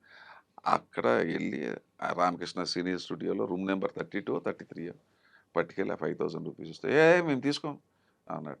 సార్ రామారావు పంపించారు. ఉండు అయితే అని చెప్పి ఎవరితో మాట్లాడేటో తెలియదు మనకి, తీసుకోమని చెప్పారు. అట్లా నాది ఫస్ట్ డొనేషన్ నాదే. డబ్బుల దగ్గర ఆయన అంత నిక్కచ్చిగా అంత నిజాయితీగా ఉంది, ఎక్కడ రూపాయి తీసుకోలేదు. ఇవన్నీ బయట ప్రపంచానికి తెలియవండి, ఆయన గురించి ఏదో అనుకుంటారు. ఇవన్నీ నిజం, నాతో జరిగిన సంఘటనలు మీకు చెప్తున్నాను. Super sir. అయితే అదే నాకు మీ జీవితం అంతా కూడా మీ ఇష్టం ఒకటి ఉంటుంది, మీ ప్రయాణం ఒకటి ఉంటుంది, మీరు చేసే పని ఒకటి ఉంటుంది. ఇదే సందర్భంలో డిఫరెంట్ దీని కంటిన్యూటీ క్వశ్చనే ఒకటి ఉంది. రామారావు గారంటే అంత ఇష్టం. దేవుడిలా చూస్తారు. అయితే మీరు ఎక్కువ సినిమాలు చేసింది కృష్ణ గారితో. కృష్ణ గారు మహానుభావుడు. హ్మ్. నాకు 8 సినిమాలు చేశాను. అన్ని అద్భుతమైన పాత్రలు. మంచి అటువంటి కాంబినేషన్ ఉంటది. హీరో మళ్ళీ రాడండి ఇంకా. హ్మ్. అంత ఓపెన్ హార్టెడ్, అంత కల్మషం లేని వ్యక్తి, రాజకీయాలు లేని వ్యక్తి. ఈ చాడీలు, ఇవేం పట్టించుకోడాయన. ఏం పట్టించుకోవడానికి. అసలు నేను అటువంటి హీరోని నేను చూడలేదు ఇంతవరకు. హ్మ్. కనోళ్ళు చెడ్డోళ్ళు అని కాదు అక్కడ. కృష్ణరాజు గారు సరదాగా ఉంటాడు, సోమబాబు సరదాగా. ఈయన అలా కాదు ఈయన. ఈయన బాలశంకరుడు. హ్మ్. రామారావు నెక్స్ట్ బాలశంకరుడు ఈయనే. ఆయన సరదాగా జోకులు వేసేసి ఒకసారి ఇబ్బంది పెడుతుంటాడు ఆయన, హ్మ్. కృష్ణ గారు. తాతినేని రామారావు గారు డైరెక్టరు. ఒక రెడ్డి గారు ప్రొడ్యూసరు. అగ్ని కెరటాలు అనే సినిమా చేస్తాను. సరే. ఆయనతో ఎప్పుడు చేసిన బ్రదర్ వేషమే నేను. హ్మ్. ప్లస్ ఆయనకి ఆపోజిట్. మళ్ళీ ఇలా కొట్టుకోవటం, మళ్ళీ లాస్ట్లో ఒకటి ఇలాగే చేశానండి. ఏదన్నా ఉన్నాడు శివకృష్ణ పెట్టుకోండి కొద్దిగా నాకు శ్రమ తగ్గుతుంది, ఫైట్లు చేస్తాడని ఎవరు. అలా ఎవడన్నా ఏ హీరో అని చెప్తాడు అలాగా? ఎవరు ఏ హీరో చెప్పడు కదా, అన్నీ సరే. నాకే కావాలనుకో. సరే. ఆయన ఆ టైపు. హ్మ్. శివకృష్ణ పెట్టుకోండి. ఆయన అడగడు, మళ్ళీ రికమెండ్ చేయడు. హ్మ్. ఎవరన్నా వచ్చేసరి ఈ వేషానికి మీకు ఈక్వల్గా శివకృష్ణ పెట్టండి మనోడే పెట్టండి. హ్మ్. అయితే నాకు కొద్ది శ్రమ తగ్గుద్ది అంటాడు. ఆయనకి తెలుసా మీరు ఎన్టీఆర్ ఫ్యాన్ అని? తెలుసు, అందరికీ తెలుసు. ఏమో తెలిసేమో మరి తెలుసు. ఎప్పుడు అడిగేవారు కాదు. అడగరు. ఎవరు ఇంతవరకు నన్ను అడగల. అదే హ్మ్. ఏ ఆర్టిస్ట్ అడగలేదు నన్ను. హ్మ్. నేను చెప్పుకోవడం తప్ప ఎవరు నన్ను అడగలేదు. హ్మ్. చెట్టియార్ బిల్డింగ్లో ఏవిఎంలో చేస్తున్నాం. ఒంటికి ఆయన 12:45కి వెళ్ళిపోతాడు. ఆయన వెళ్ళిపోయి మళ్ళీ 3ంటికి వస్తాడు. హ్మ్. నాదేంటంటే నేను 1 o'clock ఇది లంచ్ చేసేసి నేను వెయిట్ చేయనండి. అసిస్టెంట్ డైరెక్టర్ వచ్చి రెడీ అని అడిగితే నాకు కోపం వస్తుంది. నన్ను ఎవడు వచ్చి రెడీ అని అడగకూడదు. హ్మ్. ఐఎమ్ రెడీ, ఎవరు రెడీ అలాగా ఉండాలి. చాలామంది ఏంటంటే భోజనం చేసిన తర్వాత ఒక అరగంట చేసి అప్పుడు మేకప్ నేను అలా చేయను. చెయ్యి కడిగిన వెంటనే మేకప్ చేసేసుకుంటా. ఓకే. చేసేసుకుని కుర్చీలో అలా పడుకుంటా. ఎప్పుడు పిలిస్తే అప్పుడు వెళ్ళిపోతాను అనమాట. అంటే టైం వేస్ట్ కాకుండా ఉంటుంది. హ్మ్. మనం ఒకళ్ళ దగ్గర మాట పడక్కర్లేదు అనే టైపు. కరెక్ట్గా 2 అయింది. అసిస్టెంట్ డైరెక్టర్ వచ్చి సార్ రెడీ అవ్వండి సార్ అన్నాడు. అన్నాను. కృష్ణ గారు వచ్చారు. ఎవరుగా కృష్ణ గారు రావడం అంటే ఆయన 2:45 అని రాడు. నేను రెడీగానే ఉన్నాయి మేకప్ చేసుకుని టెస్టప్ చేసుకుని. అలాగా సార్ అయితే ఓకే అని వెళ్ళిపోయాడు. 4:30 ఎంతో అయింది. ఏదో సీన్ జరుగుతుంది శారద గారికి నాకు ఎంతో జరుగుతుంటే తాతనేని రామారావు మాట ఇలా రా అన్న. డైరెక్టర్ని పిలిచాడు. ఏదో విషయం చెప్తున్నాడు. శివకృష్ణ బలివాడయ్యా అన్నాడు. ఏమంటున్నాడు నా గురించి? నా ఒక్కడితోటి అయితేనే సుఖం అంట, ఏ హీరోలతో సుఖం లేదంట అన్నాడు. జోకిది. జోకిది కొంప అంటిపోదండి అలాగా. సార్ నేను అనలేదు సార్ అలాగా. నేను అన్నది ఏంటంటే అసిస్టెంట్ డైరెక్టర్ దగ్గర ఆయన 2:15 దాకా రాడు, ఎందుకు తొందర పెడుతున్నావు? నేను 2:40కి అక్కడ పక్కనే కదా సేమ్ బిల్డింగ్లో మేకప్ రూమ్లో ఉన్నాను. నేను రావడం ఎంతసేపు అని అన్నాను. అన్నమాట ఇది. అదే ఇంక చెప్పాను. మీతో యాక్ట్ చేసినప్పుడు ఈ సుఖం ఉంటుంది సార్. ఈ సుఖం ఉంటుంది సార్. మధ్యాహ్నం ఒక స్లీప్ ఒక స్లీప్ కానీ రెస్ట్ ఒక 40 minutes ఉంటుంది. అది ఆయన ఎలా కన్వర్ట్ చేసాడంటే ఇలాగా కన్వర్ట్ చేసి ఇలా చెప్పాడు తాతినేని రామారావు. ఇండస్ట్రీ టాక్ బయటకు వెళ్ళిపోతే సార్ నా కొంపలు అంటుకుంటాయి అంటే హి అంటే పక్క నవ్వుతున్నాడు ఆయన.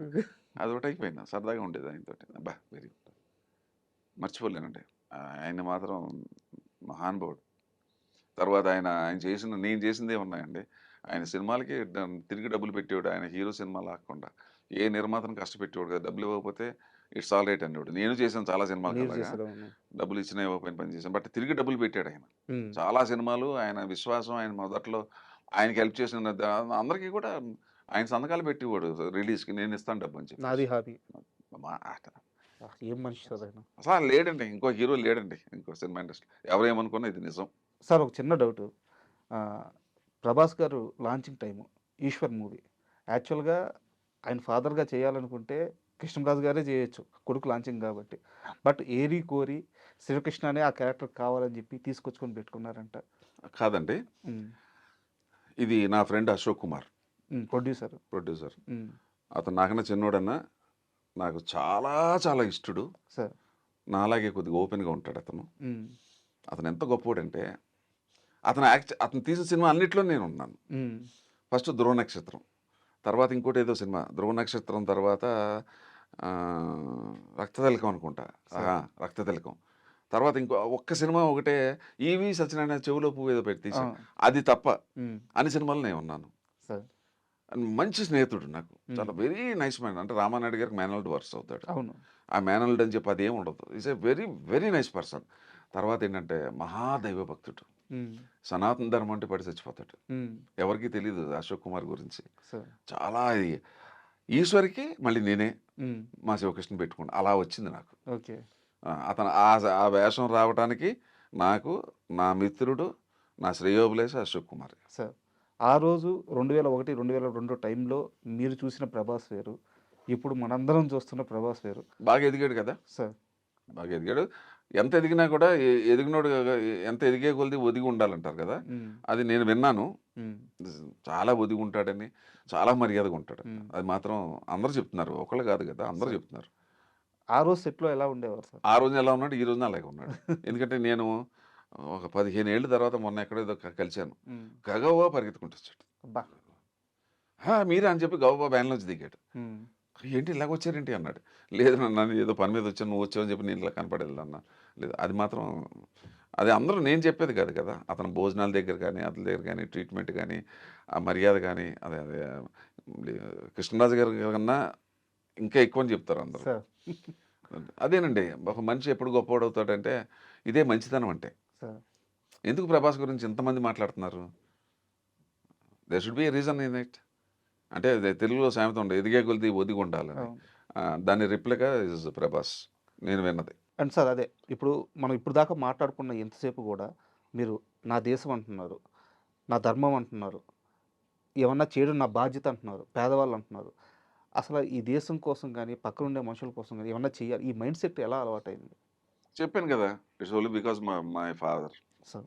మా తండ్రి వల్ల. ఉమ్, ఆయన మీకు కావాలంటే ఇప్పుడు వెళ్ళి ఎంక్వైరీ చేసుకోండి. షామీర్పేట యువతల నుంచి మెయిన్ రోడ్ నుంచి మాది బొమ్మరాజుపేట విలేజ్ లోపలికి ఉంటుంది మా ద్రాక్ష తోట. 4.5 కిలోమీటర్స్ సొంత రోడ్డు వేసాడు. బా. ఇవాళ 20 గ్రామాలకు అదే రోడ్డు. ఉమ్, ఆయన మెటల్ రోడ్ రోడ్ అది ప్రైవేట్ ల్యాండ్. ప్రైవేట్ గవర్నమెంట్ వేస్తానంటే ఎవరు ఒప్పుకోవాలి. మా ఫాదర్ ఇల్లు నిలబడితే అందరూ ఇచ్చేసారు. అందులో మా తాతగారు వరుస ఆయన ఇచ్చాడు. అందరూ బయట అందరూ ఇంతంత ల్యాండ్ ఇస్తే 4.5 కిలోమీటర్స్ రోడ్ వేసాడు ఆయన సొంత డబ్బులతో. ఉమ్, తర్వాత ఆర్టీసీ బస్సు పెట్టించాడు రాత్రి. ఆర్టీసీ అంతా చాలా హై ఇన్ఫ్లుయెన్స్లో ఉండేవాడు ఆయన. తహసీల్దార్ని అలానే ఏమయ్యాను ఇవాడు ఆయన. ఆ రేంజ్లో ఉండి బతికాడు ఆయన. ఏమైనా నాకు బస్సు అన్నాడు. దొరగారు రాజుగారు బస్సు వేస్తే అట్లాగా, మీదేమో అడివి, రాత్రి బస్సు వచ్చి అక్కడ డ్రైవర్ పడుకుంటాడు, వాళ్ళకి అన్నం నా గెస్ట్ హౌస్, నా రూము, నా భోజనం, నీకు సొమ్మేం పోయింది? మరి పొద్దున్న నేను టిఫిన్ పెడతా, కాఫీ ఇస్తాను, ఇంకేంటి మీకు ఏం కావాలి? పడుకోవటానికి బెడ్ ఇస్తా, ఇంకేంటి కావాలి మీకు అన్నాడు. అలా 1 ఇయర్ నడిపాడు. ఆ బస్సు రాత్రి వచ్చేసి పొద్దున్నే అన్ని ఊర్లు కలెక్ట్ చేసుకుని వెళ్ళేది. ఇక్కడ ఏం టెలిఫోన్ లేదు. మర్చిపోయి టెలిఫోన్ డిపార్ట్మెంట్కి ఫోన్ టెలిఫోన్ పెట్టు, ఎక్సైజ్ పెట్టు. అక్కడ మీకు షామీర్పేట యువతల ఒక 2 ఫర్లాంగుల యువతల రైట్ సైడ్ రామారావు విగ్రహం ఉంటుంది రోడ్డు. ఆ రోడ్డే మా ఫాదర్ వేసింది. చూశాను, మా తాత కూడా అలాగే ఉండేవారు అంటే నాకు తెలీదు. అది నా గొప్పతనం కదా, నేను పెరిగిన వాతావరణం. అది ఏదో నేను నేర్చుకున్నది కాదు, పెట్టింది కాదు. అది ఫాదర్ని చూసాను, అది చిన్నప్పటి నుంచి అలవాటు అయిపోయింది.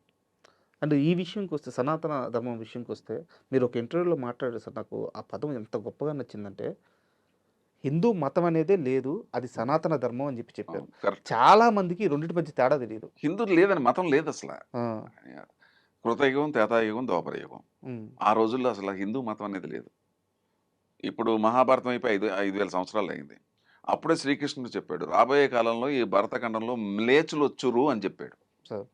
అక్కడి నుంచి డౌన్ఫాల్ 2,000 సంవత్సరాల నుంచే మనకి ఈ దండయాత్రలు చేసేటప్పుడు దాన్ని ఏంటంటే అలాగా మెల్లగా మనకి ఏదో పెట్టాలి కాబట్టి అంతా మనం హిందూసే కానీ హిందుస్థాన్ నుంచి హిందూ మతం, అట్లా హిందూ వచ్చిందే. మన సనాతన ధర్మం ఏం చెప్పిందంటే, అప్పుడంతా కృతయుగం కాదు, ఈవెన్ మహాభారతం అయిపోయిన 2-3 వేల సంవత్సరాలు కూడా సనాతన ధర్మే. మనం సనాతన ధర్మం ఏంటంటే, ఉదయాన్నే లేవాలి, స్నానం చేయాలి, తల్లిదండ్రులు మాతృదేవోభవ, పితృదేవోభవ, ఆచార్య దేవోభవ, తల్లి దైవం, తండ్రి దైవం, తర్వాత గురువు దైవం, నెక్స్ట్ తర్వాత అన్నీ చెప్పేవారు.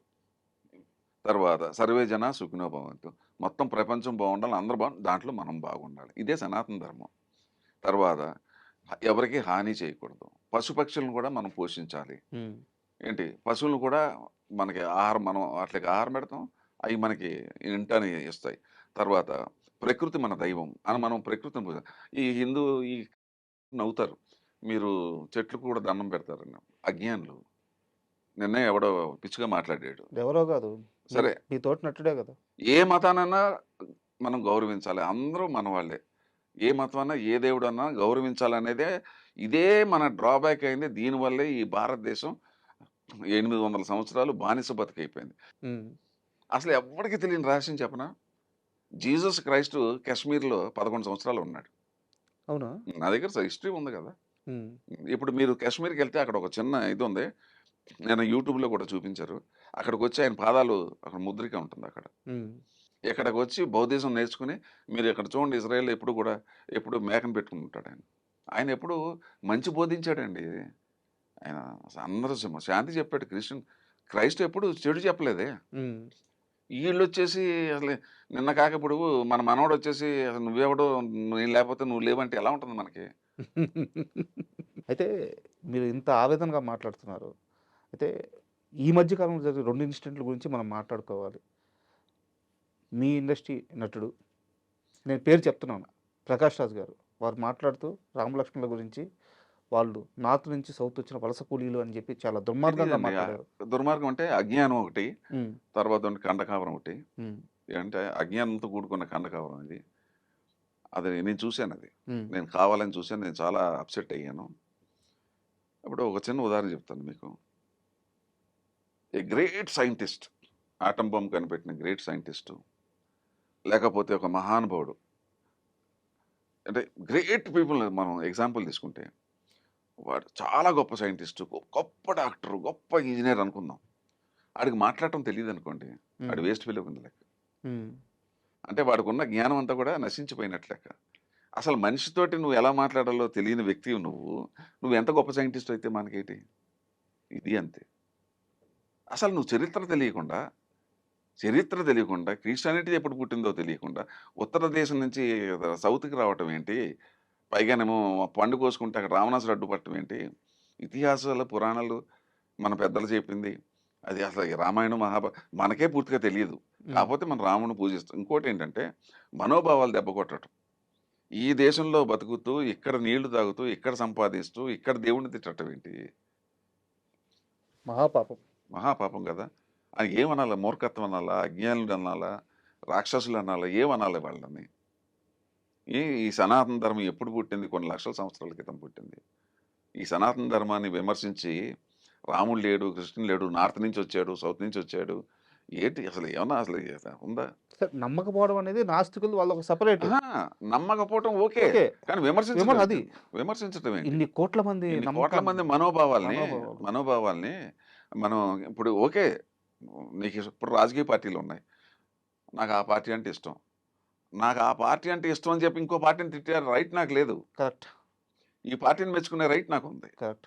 అసలు ఎంత రెవల్యూషన్ వచ్చేసింది. నార్త్ ఇండియా అంతా కూడా హిందూ సంఘాలు నాకు ఫోన్లు వచ్చినాయి, చెప్పకూడదు ఇంకా. ఓపెన్ మీరు అడిగారు కాబట్టి ఇంకా ఇంటర్వ్యూ కాబట్టి నేను తప్పించుకోలేను. నాకు 20 మంది ఫోన్ చేశారు. అన్న, నువ్వు కత్తి పట్టుకుంటే నువ్వు వదిలిపెట్టు నాకు తెలుసు. నువ్వు ఒకసారి ఇదే వ్యక్తికి నువ్వు ఒకసారి శిక్ష వేసావు, నాకు మా అందరికీ తెలుసు. మీరేనా అది? నేనే బ్యాన్ వెనకాల ఉంది మీరేనా? ఆహా. వదిలిపెట్టినండి వాడిని. ఉమ్, తప్పుడు మాటలు మాట్లాడుకుని. కాకపోతే ఎన్ని చెప్పుకోకూడదు. అతను అడిగితే చెప్తాడు కదా. మా ఇంటికి రావడం, నాతో సారీ చెప్పించుతా, అప్పుడు వదిలిపెట్టా. ఇండస్ట్రీలో ఎవరో దాని గురించి మాట్లాడలేదు. కాస్త వివరంగా చెప్పండి ఆ బ్యాన్. అది అయిపోయిందండి, అయిపోయింది. గతం పాస్ట్ ఇస్ పాస్ట్. జరిగింది. ఉమ్, జాతిని అవమానించాడు. ఉమ్, నేను అప్పుడు మూవీ ఆర్టిస్ట్లో నేను ఇంకా వైస్ ప్రెసిడెంట్ కూడా కాదు, మామూలుగా మెంబర్గా ఉన్నాను. అప్పుడు వచ్చిన కొత్త హైదరాబాద్. ఉమ్, అందరిని అడిగాను, ఎవడో పట్టించుకోవట్లేదు. ఉమ్, ఏంటి పట్టించుకోరా? జాతిని, ఒక తెలుగు జాతిని అంటే అందరిని అన్నట్టే కదా. అంతే. Sivakrishna won't leave anybody like that. Um, I'm going to take action. నాకున్న లీగాలిటీ, నాకున్న పొలిటికల్ జ్ఞానం, లేకపోతే ఇంకోటి ఎక్కడ పెట్టాలో అక్కడ పెట్టా. ఉమ్. వచ్చాడు ఇంటికి. పెట్టిన తర్వాత మొత్తం స్తంభించిపోయింది. ఉమ్, మూవీ ఆర్టిస్ట్కి పని చేయడానికి అవకాశం లేకుండా పోయింది. ఉమ్, పాపం నాగార్జున అప్పుడు వైస్ ప్రెసిడెంట్, అప్పుడు ఉమ్. ఏ మాట కమాట నాగార్జున అప్రిషియేట్ చేయాలి. ఆయన సపోర్ట్ చేశారు. ఆయన ఫోన్ చేశాడు. ఎక్కడో మాల్దీవ్స్లోనే ఎక్కడ ఉన్నాను. ఏంటి శివకృష్ణ గారు అట్లా జరిగి నేను ఉండదు చెప్పాను. జాతిని అవమానించాడు అండి. పౌరుషం లేదంటే వదిలేద్దాం. Um, no I won't you please go. బా. I do appreciate Nagarjuna. Um, Nageswararao దగ్గరికి వెళ్ళింది ఇది. ఉమ్, సమస్య లేదు. అంత లీగల్గా ఉంది. ఉమ్. ఏం చేస్తారు? వారం రోజులు అంతే. తర్వాత ఎవరెవరితోటో పట్టుకుని రికమెండేషన్ చేసుకుని వస్తే అప్పుడు చెప్పుకొచ్చా. అందరి ముందు సారీ చెప్తే వదులుతాను. ఉమ్. ఏదో నటించాడు అలా అలా అన్నాడు. Nothing I won't leave. This is Sivakrishna. Censor బోర్డునే పిచ్చెక్కిచ్చా సెంట్రల్ గవర్నమెంట్ని. ఈ ఇండివిజువల్ ఎంత అంటే లెక్కల్లో ఉన్నది పీనట్. Super sir. అయితే అంటే గవర్నమెంట్లోనే నేను చేయలేనటువంటి పనులు సాధించానే సార్ కరప్షన్ మీద. ఇది ఎంత నాకు, ఇది ఒక ఇండివిజువల్ ఎంత నాకు తప్పు కదా అది. సార్ అదే అంటే సార్ చెప్పాడు సారీ అన్న. Okay now you can go head అన్న. నాగార్జున ఫోన్ చేసి ప్లీజ్ గివ్ హిమ్ పర్మిషన్ అన్న. నువ్వు ఏదైనా చేసుకోవయ్యా, నువ్వు అసలు ఎవడో అసలు అసలు హిందూ ధర్మాన్ని హిందూ అంటే ఎవడు అసలు రాముడు ఏంటి అసలు ఎటువంటి సాంప్రదాయాలు, ఎటువంటి మహానుభావులు, ఎటువంటి ఋషులు, మనకున్న సాంప్రదాయాలు ఎక్కడున్నాయి? గడపకి రంగు పసుపు పుస్తాం క్రిములు రాకుండా, కల్లాపు జల్లిస్తారు. తర్వాత ఏంటంటే క్రిములు రాకుండా కాళ్ళు కొడుకోమని చెప్తారు. మాతృదేవోభావ, పితృదేవోభావ, ఆచార్యదేవ, తల్లిదండ్రులు పూజించాలా, తల్లిదండ్రుల్ని మనం జీవితంలో వృద్ధాప్యంలో వాళ్ళని మనం చూడాలా, అందరినీ ప్రేమించ. అసలు ఏ మతంలో ఇవన్నీ ఎవడ చెప్పాడు? ఇవాళ చెకోస్లోవేకియా, జర్మనీ, రష్యా గిరితే ఎక్కడ చూసినా మీకు హిందూసమే. బయట దేశాల్లోనేమో మొత్తం అంతా హిందూస్ కింద మారుతున్నారు. ఇక్కడేమో ఇక్కడ కన్వర్టెడ్ ఏమో ఇక్కడ తిడుతున్నారు. ఒక్కడు మాట్లాడు, ఒకడికి పౌరుషం లేదు. మన అసలు హిందూ అనకూడదు కానీ మనకి పౌరుషాలు లేవు అంతే. That's the main drawback. తిరగబడద్దు. నేను ఒక్కడిని తిరగబడితే ఏమొస్తుంది? ఇలా ఇంతమంది కలుస్తేనే కదా ఏదైనా జరిగేది. ఎవరికి అది మన దగ్గర పెద్ద డ్రాబ్యాక్ ఏంటంటే మనకెందుకులే, అరే మనకెందుకులే సార్, ఈ దేశంలో ఈ పుణ్యభూమి, కర్మభూమి, వేదభూమిలో పుట్టి మన మన మన జాతిని, మన గౌరవాన్ని, మన దేశాన్ని అవమానిస్తుంటే నీకు బాధ్యత లేదా? అంటే ఎంతసేపు డబ్బులు సంపాదించేసుకుని బతుకుతావా? రేపొద్దున ఇంటికి వచ్చి నరికేస్తారు వాళ్ళు. అప్పుడు ఏం చేస్తావు? ఏం చేస్తావు అప్పుడు? అప్పుడు నీకు ఎవడో హెల్ప్ చేయడు. ఎందుకంటే మనకు పెద్ద డ్రాబ్యాక్ ఏంటంటే హిందువులు ఇప్పుడు సోకాల్డ్ హిందూస్లో పక్కింట్లో ఏదైనా జరుగుతుంటే ఎవడు రాడు కదా. మనకెందుకు వెళ్ళిపోతాం రోడ్డు మీద. ఎంత దౌర్భాగ్యం అండి. ఉండాలి కదా, ఇంగిత జ్ఞానం ఉండాలి. ఏదైనా ఒక పక్కింట్లో ఏదైనా జరుగుతుంది మనం వెళ్ళాలి, కష్టం ఏంటో తెలుసుకోవాలా. అందరు సొసైటీలో బతుకుతున్నాం, అది ఏమీ లేదు. ఎంతసేపు నేను, నా సంసారం, నా పిల్లలు, నా డబ్బు. మనకు రాలేదు కదా, మనకు రావడం కదా, ఎప్పుడో దేశం మీద పడతారు. అయిపోయింది కదా, 800 సంవత్సరాలు నరకం అనిపించాం కదా వీళ్ళతోటి. కొన్ని వేల గుళ్ళు పోయినాయి కదా ఈ భారతదేశం. ఇంకోటి తెలుసా మీకు? బ్రిటిషర్స్ మన దగ్గర దొంగతనం చేసిన బంగారం కానీ ఇంకోటి కానీ మొత్తం పట్టుకెళ్ళిపోయింది. మనం లెక్కేసి వస్తే $45 trillion. అబ్బా, 45 లక్షల కోట్లు మన దగ్గర మోసం చేసి పట్టుకుపోయి మన దగ్గర పరిపాలించి పట్టుకుపోయింది. ఎవరికి చరిత్ర తెలియదు. అసలు దేశానికి సరిహద్దులు ఎన్ని ఉన్నాయి తెలుసా మీకు? ఇది అఖండ భారతం. 15 దేశాలు మనది. అఖండ భారతం అంటే 15 దేశాలతో కూడుకున్నది అఖండ భారత్. ఎవరికి తెలుసు? కంబోడియా దగ్గర నుంచి తీసుకోండి, మలేషియా, సింగపూర్, అటు ఫిలిప్పైన్స్, ఇటు Indonesia, ఇలాగొచ్చేట్టుగా Afghanistan, ఇలాగొస్తే Egypt, A part of Russia, ఇక్కడ టిబెట్, పాకిస్తాన్ ఇవన్నీ వెళ్ళిపోయింది. శ్రీలంక, 15 దేశాలు. బోర్డర్. దిస్ ఈస్ కాల్డ్ అఖండ భారత్. ఎవరికి తెలుసు? భారతదేశం అంతసేపు. ఆ కాశ్మీరే సరిగ్గా తెలియదు వీళ్ళకి. అసలు ఈ దేశానికి ఎన్ని వేల కిలోమీటర్ల బార్డర్లు ఉన్నాయి? ఒక రాజకీయ నాయకుడు తెలుసా? చెప్పమానండి ఎవడన్నా. నేను చెప్పినట్టుగా స్పాట్గా చెప్పమానండి చూస్తా. 4250 కిలోమీటర్లు బంగ్లాదేశ్ తోటి, 3300 పాకిస్తాన్ తోటి ఉంది, 3600 ఏమో అతను పాకిస్తాన్ చైనా తోటి. మొత్తం కలిపితే 11,450 ఎన్నో ఉన్నాయి. ఒక 10 ఇటు 11,000 కిలోమీటర్లు. సరిహద్దులు తెలియదు, ఏమీ తెలియదు. రాజకీయం గురించి మాట్లాడతారు. ఏం మాట్లాడుతున్నారు మీరు? దేశ సరిహద్దులు తెలియదు నువ్వు. అసలు దేశంలో ఎన్ని రాష్ట్రాలు ఉన్నాయో తెలియదు నువ్వు రాజకీయ నాయకుడు ఏంట్రా? అలా నాకు తెలియక అడుగుతా. అందరూ అని కాదు సుమా, మహానుభావులు, there are great people, great నాయకులు ఉన్నారు ఇక్కడ, అన్ని చోట్ల ఉన్నాను. బట్ మోస్ట్లీ మనం ఎక్కడ దెబ్బతిన్నాం? 60% ఈ టైప్ ఆఫ్ పీపుల్. ఆవేదన ఆవేదన అండి, ఇది నా బాధ అనిపించేస్తుంది కదా. ఎంత బాధ అనిపిస్తుంది. దేశ సరిహద్దులు తెలియదు, దేశం గురించి నువ్వేం మాట్లాడుతున్నావు? నువ్వు సమానత్వం అంటావు. ఏంటి సమానత్వం? ఎక్కడుంది సమానత్వం? నువ్వు what the hell you are talking? చాలా సీరియస్ మ్యాటర్స్. అంటే చర్చ జరగాల్సిన మ్యాటర్స్. బట్ ఇంటర్వ్యూ కాబట్టి కాస్త లిమిటేషన్ ఉంది. మనం మళ్ళీ ఒక్కసారి సినిమాల విషయానికి వద్దాం. నేను 2 సినిమాల గురించి మీతో ఇంటర్వ్యూ ముందే అనుకున్నాను. ఈ 2 సినిమాల గురించి చాలా పర్టిక్యులర్‌గా మాట్లాడదామని. సో, ఫస్ట్ మూవీ వచ్చేసి 'గాయం' సార్. ఆర్‌జీవి గారు, ఆ, ఆ. జగపతి బాబు గారు హీరో, ఆర్‌జీవి డైరెక్షను. అందులో మీది ఎస్ఐ క్యారెక్టర్. ఉమ్, ఎస్ఐ క్యారెక్టర్. అవును. అయితే శివకృష్ణ అనంగానే డైలాగ్ డెలివరీ గానీ, ఆ డైలాగ్ ఫోర్స్ గానీ చాలా ఎక్కువుంటది. డైలాగ్ చంపేస్తారు. బట్ ఫస్ట్ టైము నాకు వేరియేషన్ కనిపిస్తుంది 'గాయం' సినిమాలో. ఆ డెన్‌లోకెళ్తారు. ఆ విలన్ ఆపుతాడు. ఏం మాట్లాడరు. జగపతి బాబు దగ్గరికెళ్తారు. నిన్ను అరెస్ట్ చేస్తున్నాను అంటారు. అక్కడ ఏం డైరెక్ట్ స్టేషన్‌కి తీసుకొస్తారు. అంటే ఆ లుక్ గాని, ఇంటెన్సిటీ తప్పించి డైలాగ్స్ చాలా తక్కువుంటాయి. అద్భుతమైన రోల్. ఆర్‌జీవితో ఆ రోజుల్లో ఆ వర్క్ ఎక్స్‌పీరియన్స్ ఎలా ఉందో చెప్తారా? అందరితో అలాగే ఉందండి. నేను ఐ డోంట్ స్పీక్ మచ్. హ్మ్. నేను ఏ డైరెక్టర్‌నన్నా ఫస్ట్ నా క్యారెక్టరైజేషన్ ఏంటి, నా లిమిటేషన్స్ అని అడుగుతా. హ్మ్. అంటే ఇప్పుడు నేను ఇందాక రైటర్ ఎలాగైతే ఫస్ట్ హీరో హ్మ్. సినిమాకి, సెకండ్ హీరో ఎవర్రా అంటే ఆ డైరెక్టరే హీరో. హ్మ్. మోల్డ్ చేసి అందరిని చూపించి అలాగే కెమెరామెన్. నెక్స్ట్ ఆ ఫిజికల్‌గా యాక్ట్ చేసే మనం హీరో.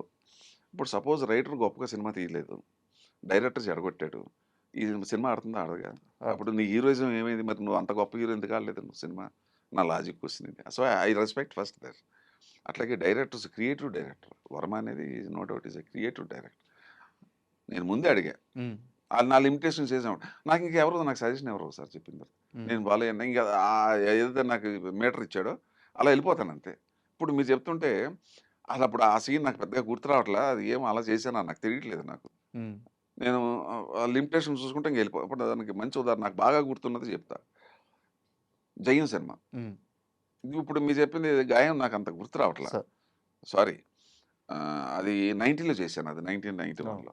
2002లో 'జయం' చేశాను. అది గుర్తుంది నాకు. ఇప్పుడు ఏం చేశానో నాకు తెలియదు. హ్మ్. అప్పుడు నేను censor board chairman, federation chairman, ఈ ఈ రేంజ్‌లో ఉన్నానప్పుడు పార్టీలో. అప్పుడు ఎవరో వచ్చి 'జైన్‌లో' నన్ను ఫస్ట్ టైమ్ నేను ఫాదర్ వేషం వేశాను 'జైన్' సినిమాలో. హ్మ్. అవును. సదా హ్మ్. ఫాదర్. హ్మ్. హ్మ్. ఎవరో వచ్చి అడిగి, "అన్నా నువ్వు వెళ్ళొద్దు తిక్కలోడు తేజ తిక్కలోడు హ్మ్. కొట్టాడన్నా మొన్న ఇద్దరు ఆర్టిస్టులని జూనియర్ ఆర్టిస్టులు కొట్టాడు. తిక్కలోడు నీ రేంజ్ ఏంటన్నా" వాడు. వాట్ నాస్ డైరెక్టర్ ఎందుకు కొడతాడు? నువ్వు ఎంత విసిగించకపోతే వాడు చెయ్యి చేసుకుంటాడు అసలు మాట వరుస చెప్తున్నా. అదేం సరదానా? కొట్టడం సరదానా? సో, ఒకళ్ళు చెప్పిన మాట ఉండొచ్చు. కొద్దిగా దాంట్లో కొద్దిగా గొప్ప బట్ అది మనం we should not take it for granted. అప్పుడు నేను కోపం వచ్చి ఇలా ఇటువంటోళ్ళ దగ్గర యాక్ట్ చేయాలా? హ్మ్. అది ఛాలెంజ్. ఇది ఛాలెంజ్‌గా ఉంటుంది. అని సేమ్ నా దేశంలాగే ఇక్కడ డబ్బులు కూడా పెద్దగా ఏమి అడగల. హ్మ్. ఆడేదో ఇస్తే ఇచ్చాను. 'తేజ నేను చేస్తున్నాను' సినిమా. నాకు అక్కడ ఛాలెంజ్ అక్కడ. హ్మ్. ఫస్ట్ సీన్ నాకు రాళ్ళపల్లికి ఆహ్, ఏదో పెళ్లి ముహూర్తం ఆ అమ్మాయి గురించి ఏదో సీను. తేజ వచ్చి పాపం చాలా మీరు హీరోగా చేసినప్పుడు నేను చిన్నగా ఉన్నాను సార్ మీ దగ్గర ఏదో పాపం అంతా ఓకే అమ్మ ఇప్పుడు నువ్వు యు ఆర్ ద డైరెక్టర్. హ్మ్. ఇప్పుడు ఏంటి ఎలాగంట ఈ డైలాగ్ ఇది అన్నాడు. అంటే నాకు ఎవడో హింట్ ఇచ్చాడు కదా! అని ముందే జాగ్రత్తగా ఉంటాం. మన జాగ్రత్తలో మనం హ్మ్. ఉండాలా. ఏది నిజం మనకు తెలీదు. ఆ డైలాగ్ 3 మీటర్లు చెప్పాను. హ్మ్. ఓకే. సేమ్ డైలాగ్‌ని ఇలా చెప్తే ఎలా ఉంటుంది? రెండోది చెప్తే ఎలా? మూడోది ఎలా? ఆ రెండోది మీ క్యారెక్టర్ అండి అన్నాడు. పట్టేసుకున్నాడు. బిలీవ్ ఇట్ ఆర్ నాట్ ఈ such a great person, great director. Cinema అయ్యే వరకు కూడా నాకు ఒకసారి వచ్చి ఇలా చేయండి అని చెప్పలా. హ్మ్. చెప్పలా. సజెషన్ కూడా ఇవ్వలేదు నాకు. హ్మ్. ఎందుకు? మరి మీరంతా అతని గురించి అలా చెప్పారు కదా! ఆయనకో క్లారిటీ ఉంది. మీకో క్లారిటీ ఉంది. ఆ క్లారిటీ నువ్వు పట్టుకోవాలా. హ్మ్. ఎప్పుడు ఆర్టిస్టు డైరెక్టర్ దగ్గరికెళ్ళినప్పుడు, ఆ డైరెక్టర్ క్లారిటీ నువ్వు పట్టుకోకపోతేనే ప్రాబ్లమ్స్ వస్తాయి. సో ఈవెన్ వరం దగ్గర కూడా అంతే. హ్మ్. మరి మీరు చూసారా ఎప్పుడన్నా 'తేజ' గారు కొట్టడం సెట్‌లో? అసలెప్పుడు చూడలేదు. ఎప్పుడు చూడలేదు. అసలు ఇంకోటి ఆ జూనియర్ ఆర్టిస్ట్‌ని ఏమన్నా కొట్టినట్టున్నాడు. అంతే ఆర్టిస్ట్‌ని కొట్టడం కాదు. ఏదో కోపం మీద ఏంటో ఏదో చేసుండొచ్చు. అసలు నాకు తెలియక అడుగుతున్నా డైరెక్టర్ ఎందుకు బ్యాడ్ అవుతాడు? అసలు ఎందుకు కొడతాడండి? హ్మ్. నాకు తెలియదు. నువ్వు ఆ జూనియర్ ఆర్టిస్ట్ విసిగించేసి ఉంటారు. ఏదో జరిగుంటుంది. హ్మ్. జరిగింది. జరిగిన ఇన్సిడెంట్ మాత్రం జరిగింది. అది మాత్రం ఒప్పుకుంటున్నాను నేను. హ్మ్. బట్ మనం కూడా ఆలోచించాలి కదా! ఏం సరదా అతనికి. వరం దగ్గరికెళ్ళాను. క్రియేటివ్ డైరెక్టరు అడిగారు. నేను అడిగాను. ఎలా కావాలన్నా, ఇలా కావాలన్నాడు. మరి ఏ రోజు నాకు సజెషన్ ఇవ్వలా. హ్మ్. ఆయనకో క్లారిటీ ఉంది. మీకో క్లారిటీ ఉంది. ఇదే కాదు. నేను యాక్ట్ చేసినప్పుడు ఒక 70, 80 మంది డైరెక్టర్ల దగ్గర ఎవరు అసలు మళ్ళీ నాకు సజెషన్ ఇవ్వలేదు. సో, అది ఆర్టిస్ట్ చేతిలో ఉంటది. అంటే ఇచ్చుంటే ఏదో అక్కడ అక్కడ ఆగిపోయింది ఇలా రా అనేది అలాగే తప్ప ఆ క్యారెక్టరైజేషన్ డైలాగ్ దగ్గర ఎక్కడ నాకు చెప్పలా. నేనేంటంటే ఫస్ట్ ఆర్టిస్ట్ అనేవాడు ఏం నేర్చుకోవాలంటే డైరెక్టర్కి ఏం కావాలో అది తెలుసుకో. హ్మ్. ఫస్ట్ డైరెక్టర్కి ఏం కావాలో అది తెలుసుకో. రైటర్ ఏం చెప్పాడో అది అర్థం చేసుకో. ఆ భావన ఏంటి, అతని ఉద్దేశం ఏంటి, ఆ ఉద్దేశం అవన్నీ కూడా డైరెక్టర్ చెప్తాడుగా మనకి. అవును. రైటర్ చెప్పింది ఫీడింగ్ ఇస్తాడు. Follow అయిపోడు, simple. అయితే నాకు ఇంకో సినిమా సార్, అసల గూస్ బంప్స్ వచ్చిన సీన్స్ మీవి. 'చెన్నకేశవరెడ్డి'. అవునండి, చాలా అబ్బా! మంది చెప్తారు, ఏమి క్యారెక్టర్ సార్. చాలా చాలా మంది చెప్తారు అది. నేను కడపలో ఒకసారి ఎందుకో పని మీద వెళ్ళా. హ్మ్. నాకు చాలా ఆశ్చర్యం వేసింది.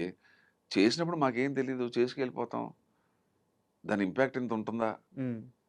అక్కడ బాయ్స్, హోటల్ బాయ్స్ 10 మంది వచ్చారు. హ్మ్. సార్ మా బాలయ్య బాబుకి భలే హెల్ప్ చేశారు సార్ మీరు ఆ డైలాగులు సార్.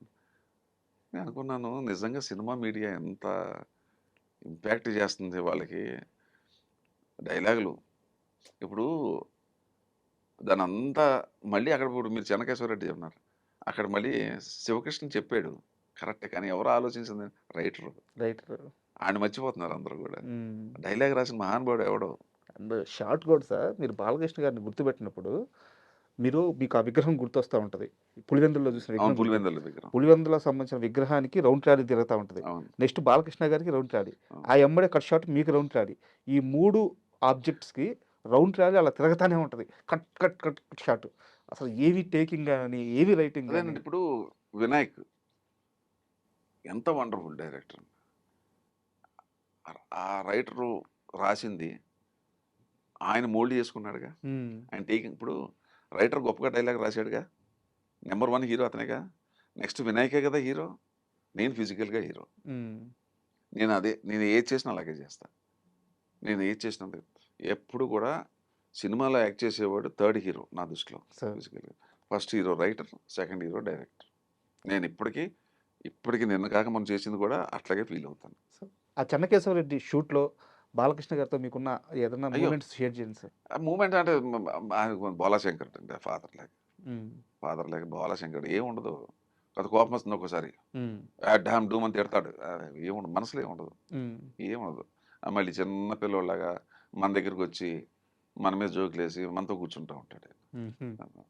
అంటే ఏంటంటే ఒక్కొక్కసారి చిరాకు పట్టొచ్చు, అది వేరే విషయం. బట్ ఓవరాల్‌గా ఈజ్ బోలాశంకరుడే ఒక రకంగా చెప్పాలంటే. అది రామారావులో చూశాను కొద్దిగా. హ్మ్.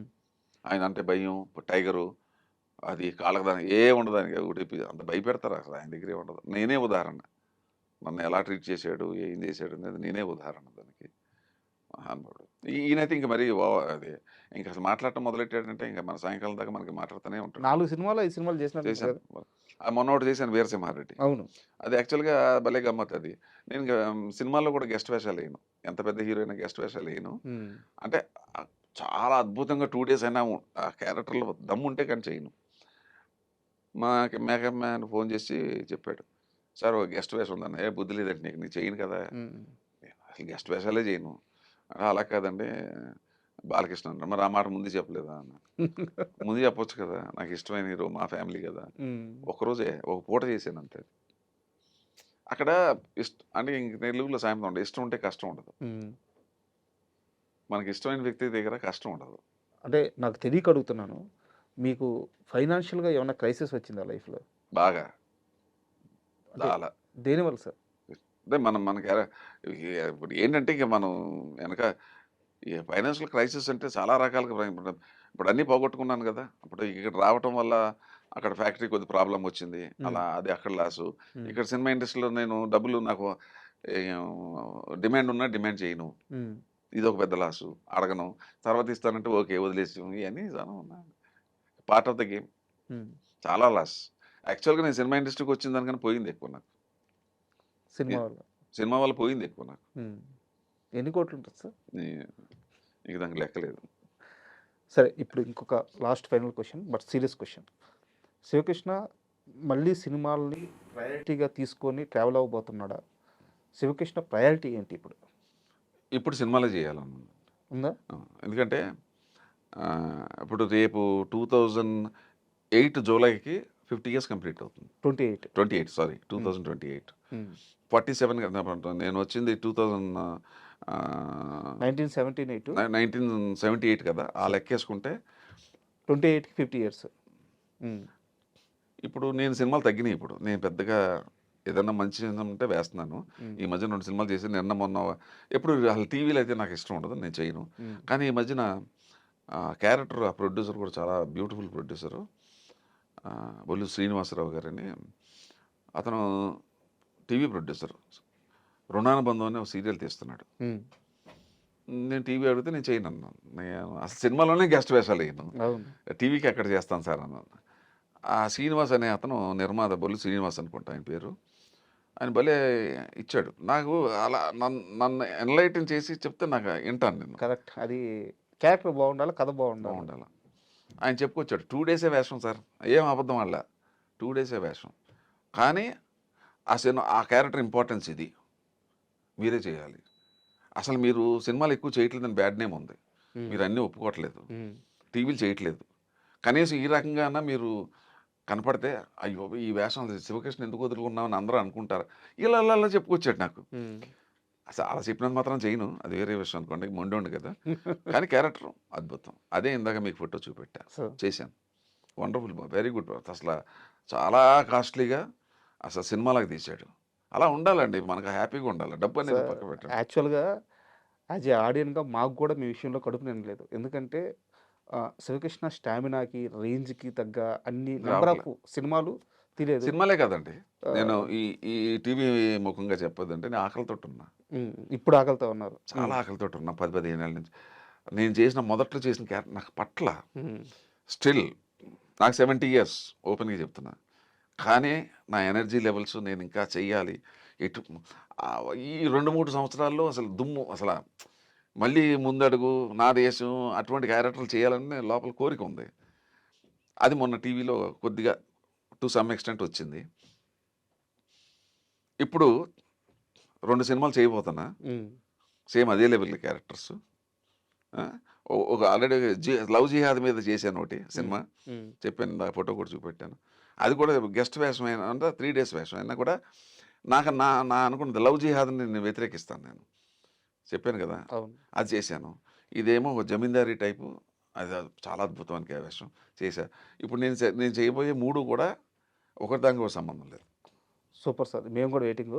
అండ్ ఒక్క విషయం క్లారిటీ ఇవ్వండి, మీరే అన్నారు 70 ఇయర్స్ అని చెప్పేసి, బట్ ఎంత స్ట్రాంగ్గా, ఎంత హెల్తీగా కనిపిస్తున్నారంటే సూపర్ ఉన్నారు మీరు. మీ ఫుడ్ సీక్రెట్ ఏంటి, ఫుడ్ డైట్ ఏంటి?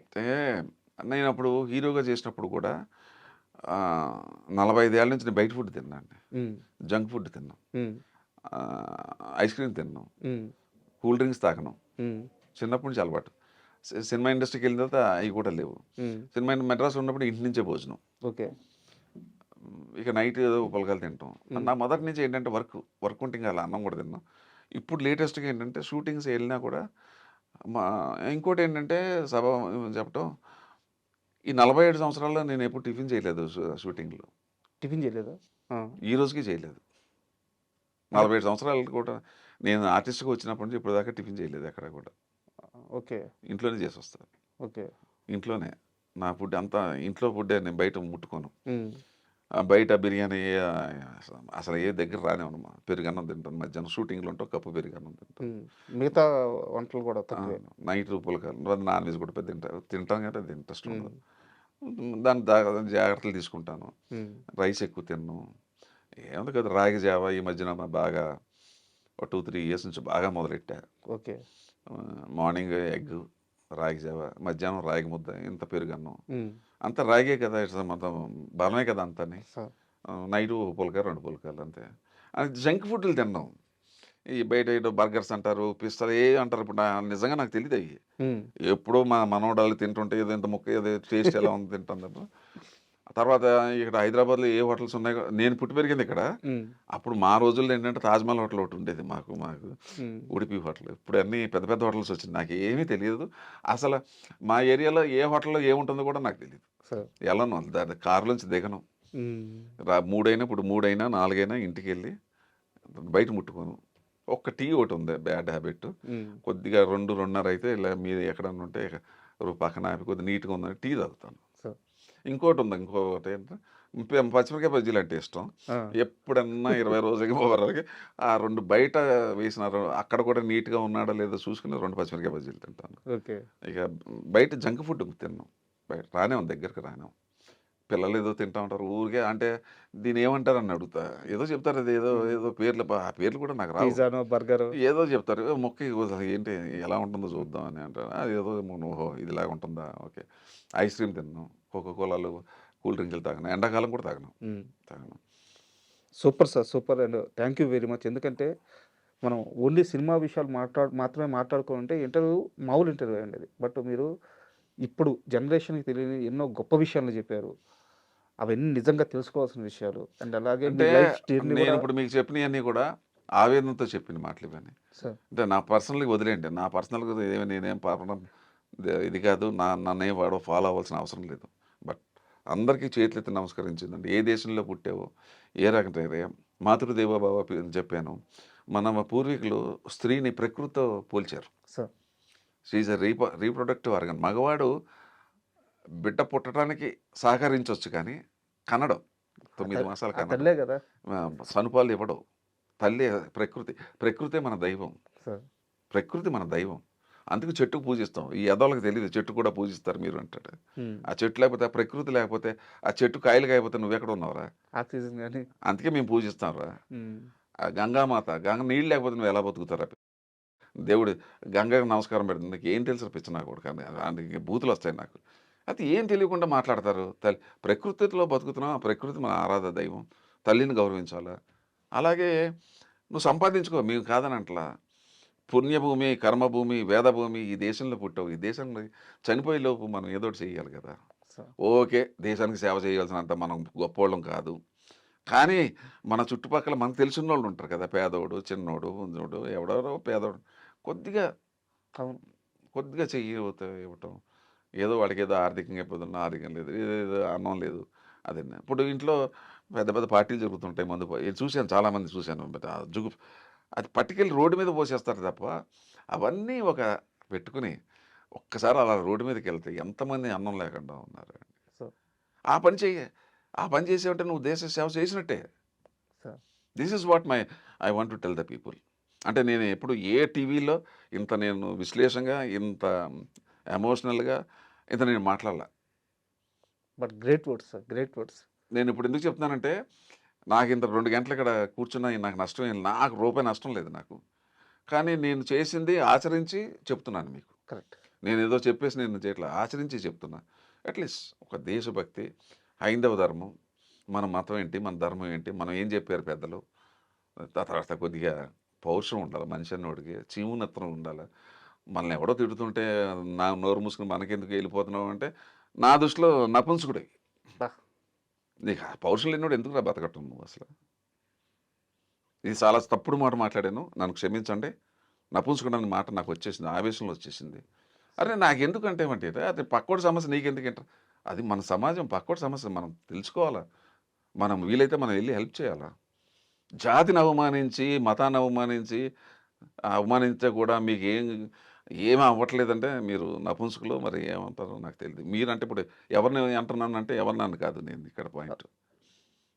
ఎవరైతే అంటకుండా వెళ్ళి దూరంగా వెళ్ళిపోతున్నారు అంటే, నేను ఒక వ్యక్తిని కాదు, అర్థమవుతుంది సార్. ఆవేదన నుంచి వచ్చే ఎందుకు ఈ మాట అంటున్నానంటే, కొద్దిగా అన్నా పౌరుషం వస్తుందేమో, కొద్దిగా పౌరుషం వచ్చి మన ధర్మాన్ని మనం కాపాడుకోవాలి, మన జాతిని మనం కాపాడుకోవాలి. మన ఇతిహాసం, మన పురాణాలు, ఇవన్నీ వేదాలు, ఇవన్నీ మనకు వచ్చిన ఆస్తులు, మన పూర్వీకులు మనకి ఇచ్చిన వరాలు, ఇవన్నీ కాపాడుకోవాలంటున్నాను అంతే తప్ప నేను ఎవరిని తిట్టలేదు. దయచేసి అది వ్యక్తిగతంగా తీసుకోకుండా మమ్మల్ని అన్నాడని మీ అందరికీ నమస్కారం. నేను అలా అంటే ఆవేదన, రియాక్షన్ రావట్లేదు సొసైటీలో, అది నా బాధ. నిజంగా చాలా thank you sir, great words sir. Okay, thank you, అందరికీ నమస్కారం. And for more videos, please subscribe to iDream channel. Subscribe to iDream Media. Please subscribe to iDream. Please subscribe to iDream. Please subscribe iDream. And please subscribe to iDream. For more videos, subscribe to iDream. please like, share and subscribe to the channel. Congratulations, iDream. Subscribe to iDream. Subscribe to iDream. So subscribe to iDream Media. iDream ki iDream team andarki huge congratulations. Please subscribe iDream Media. Please subscribe to iDream. Subscribe iDream. Please subscribe to iDream. I dream అంటే నా కళల channel subscribe చేసుకున్న నోరు తిరుగుతలేదు, మీరైతే గంట గుర్తు కొట్టండి. For more such videos, please subscribe to iDream. Subscribe to iDream. Please subscribe to iDream. Please subscribe iDream Media. Please do subscribe to iDream. Please subscribe to iDream Media. For best entertainment and information, please subscribe iDream. And don't forget to subscribe to iDream.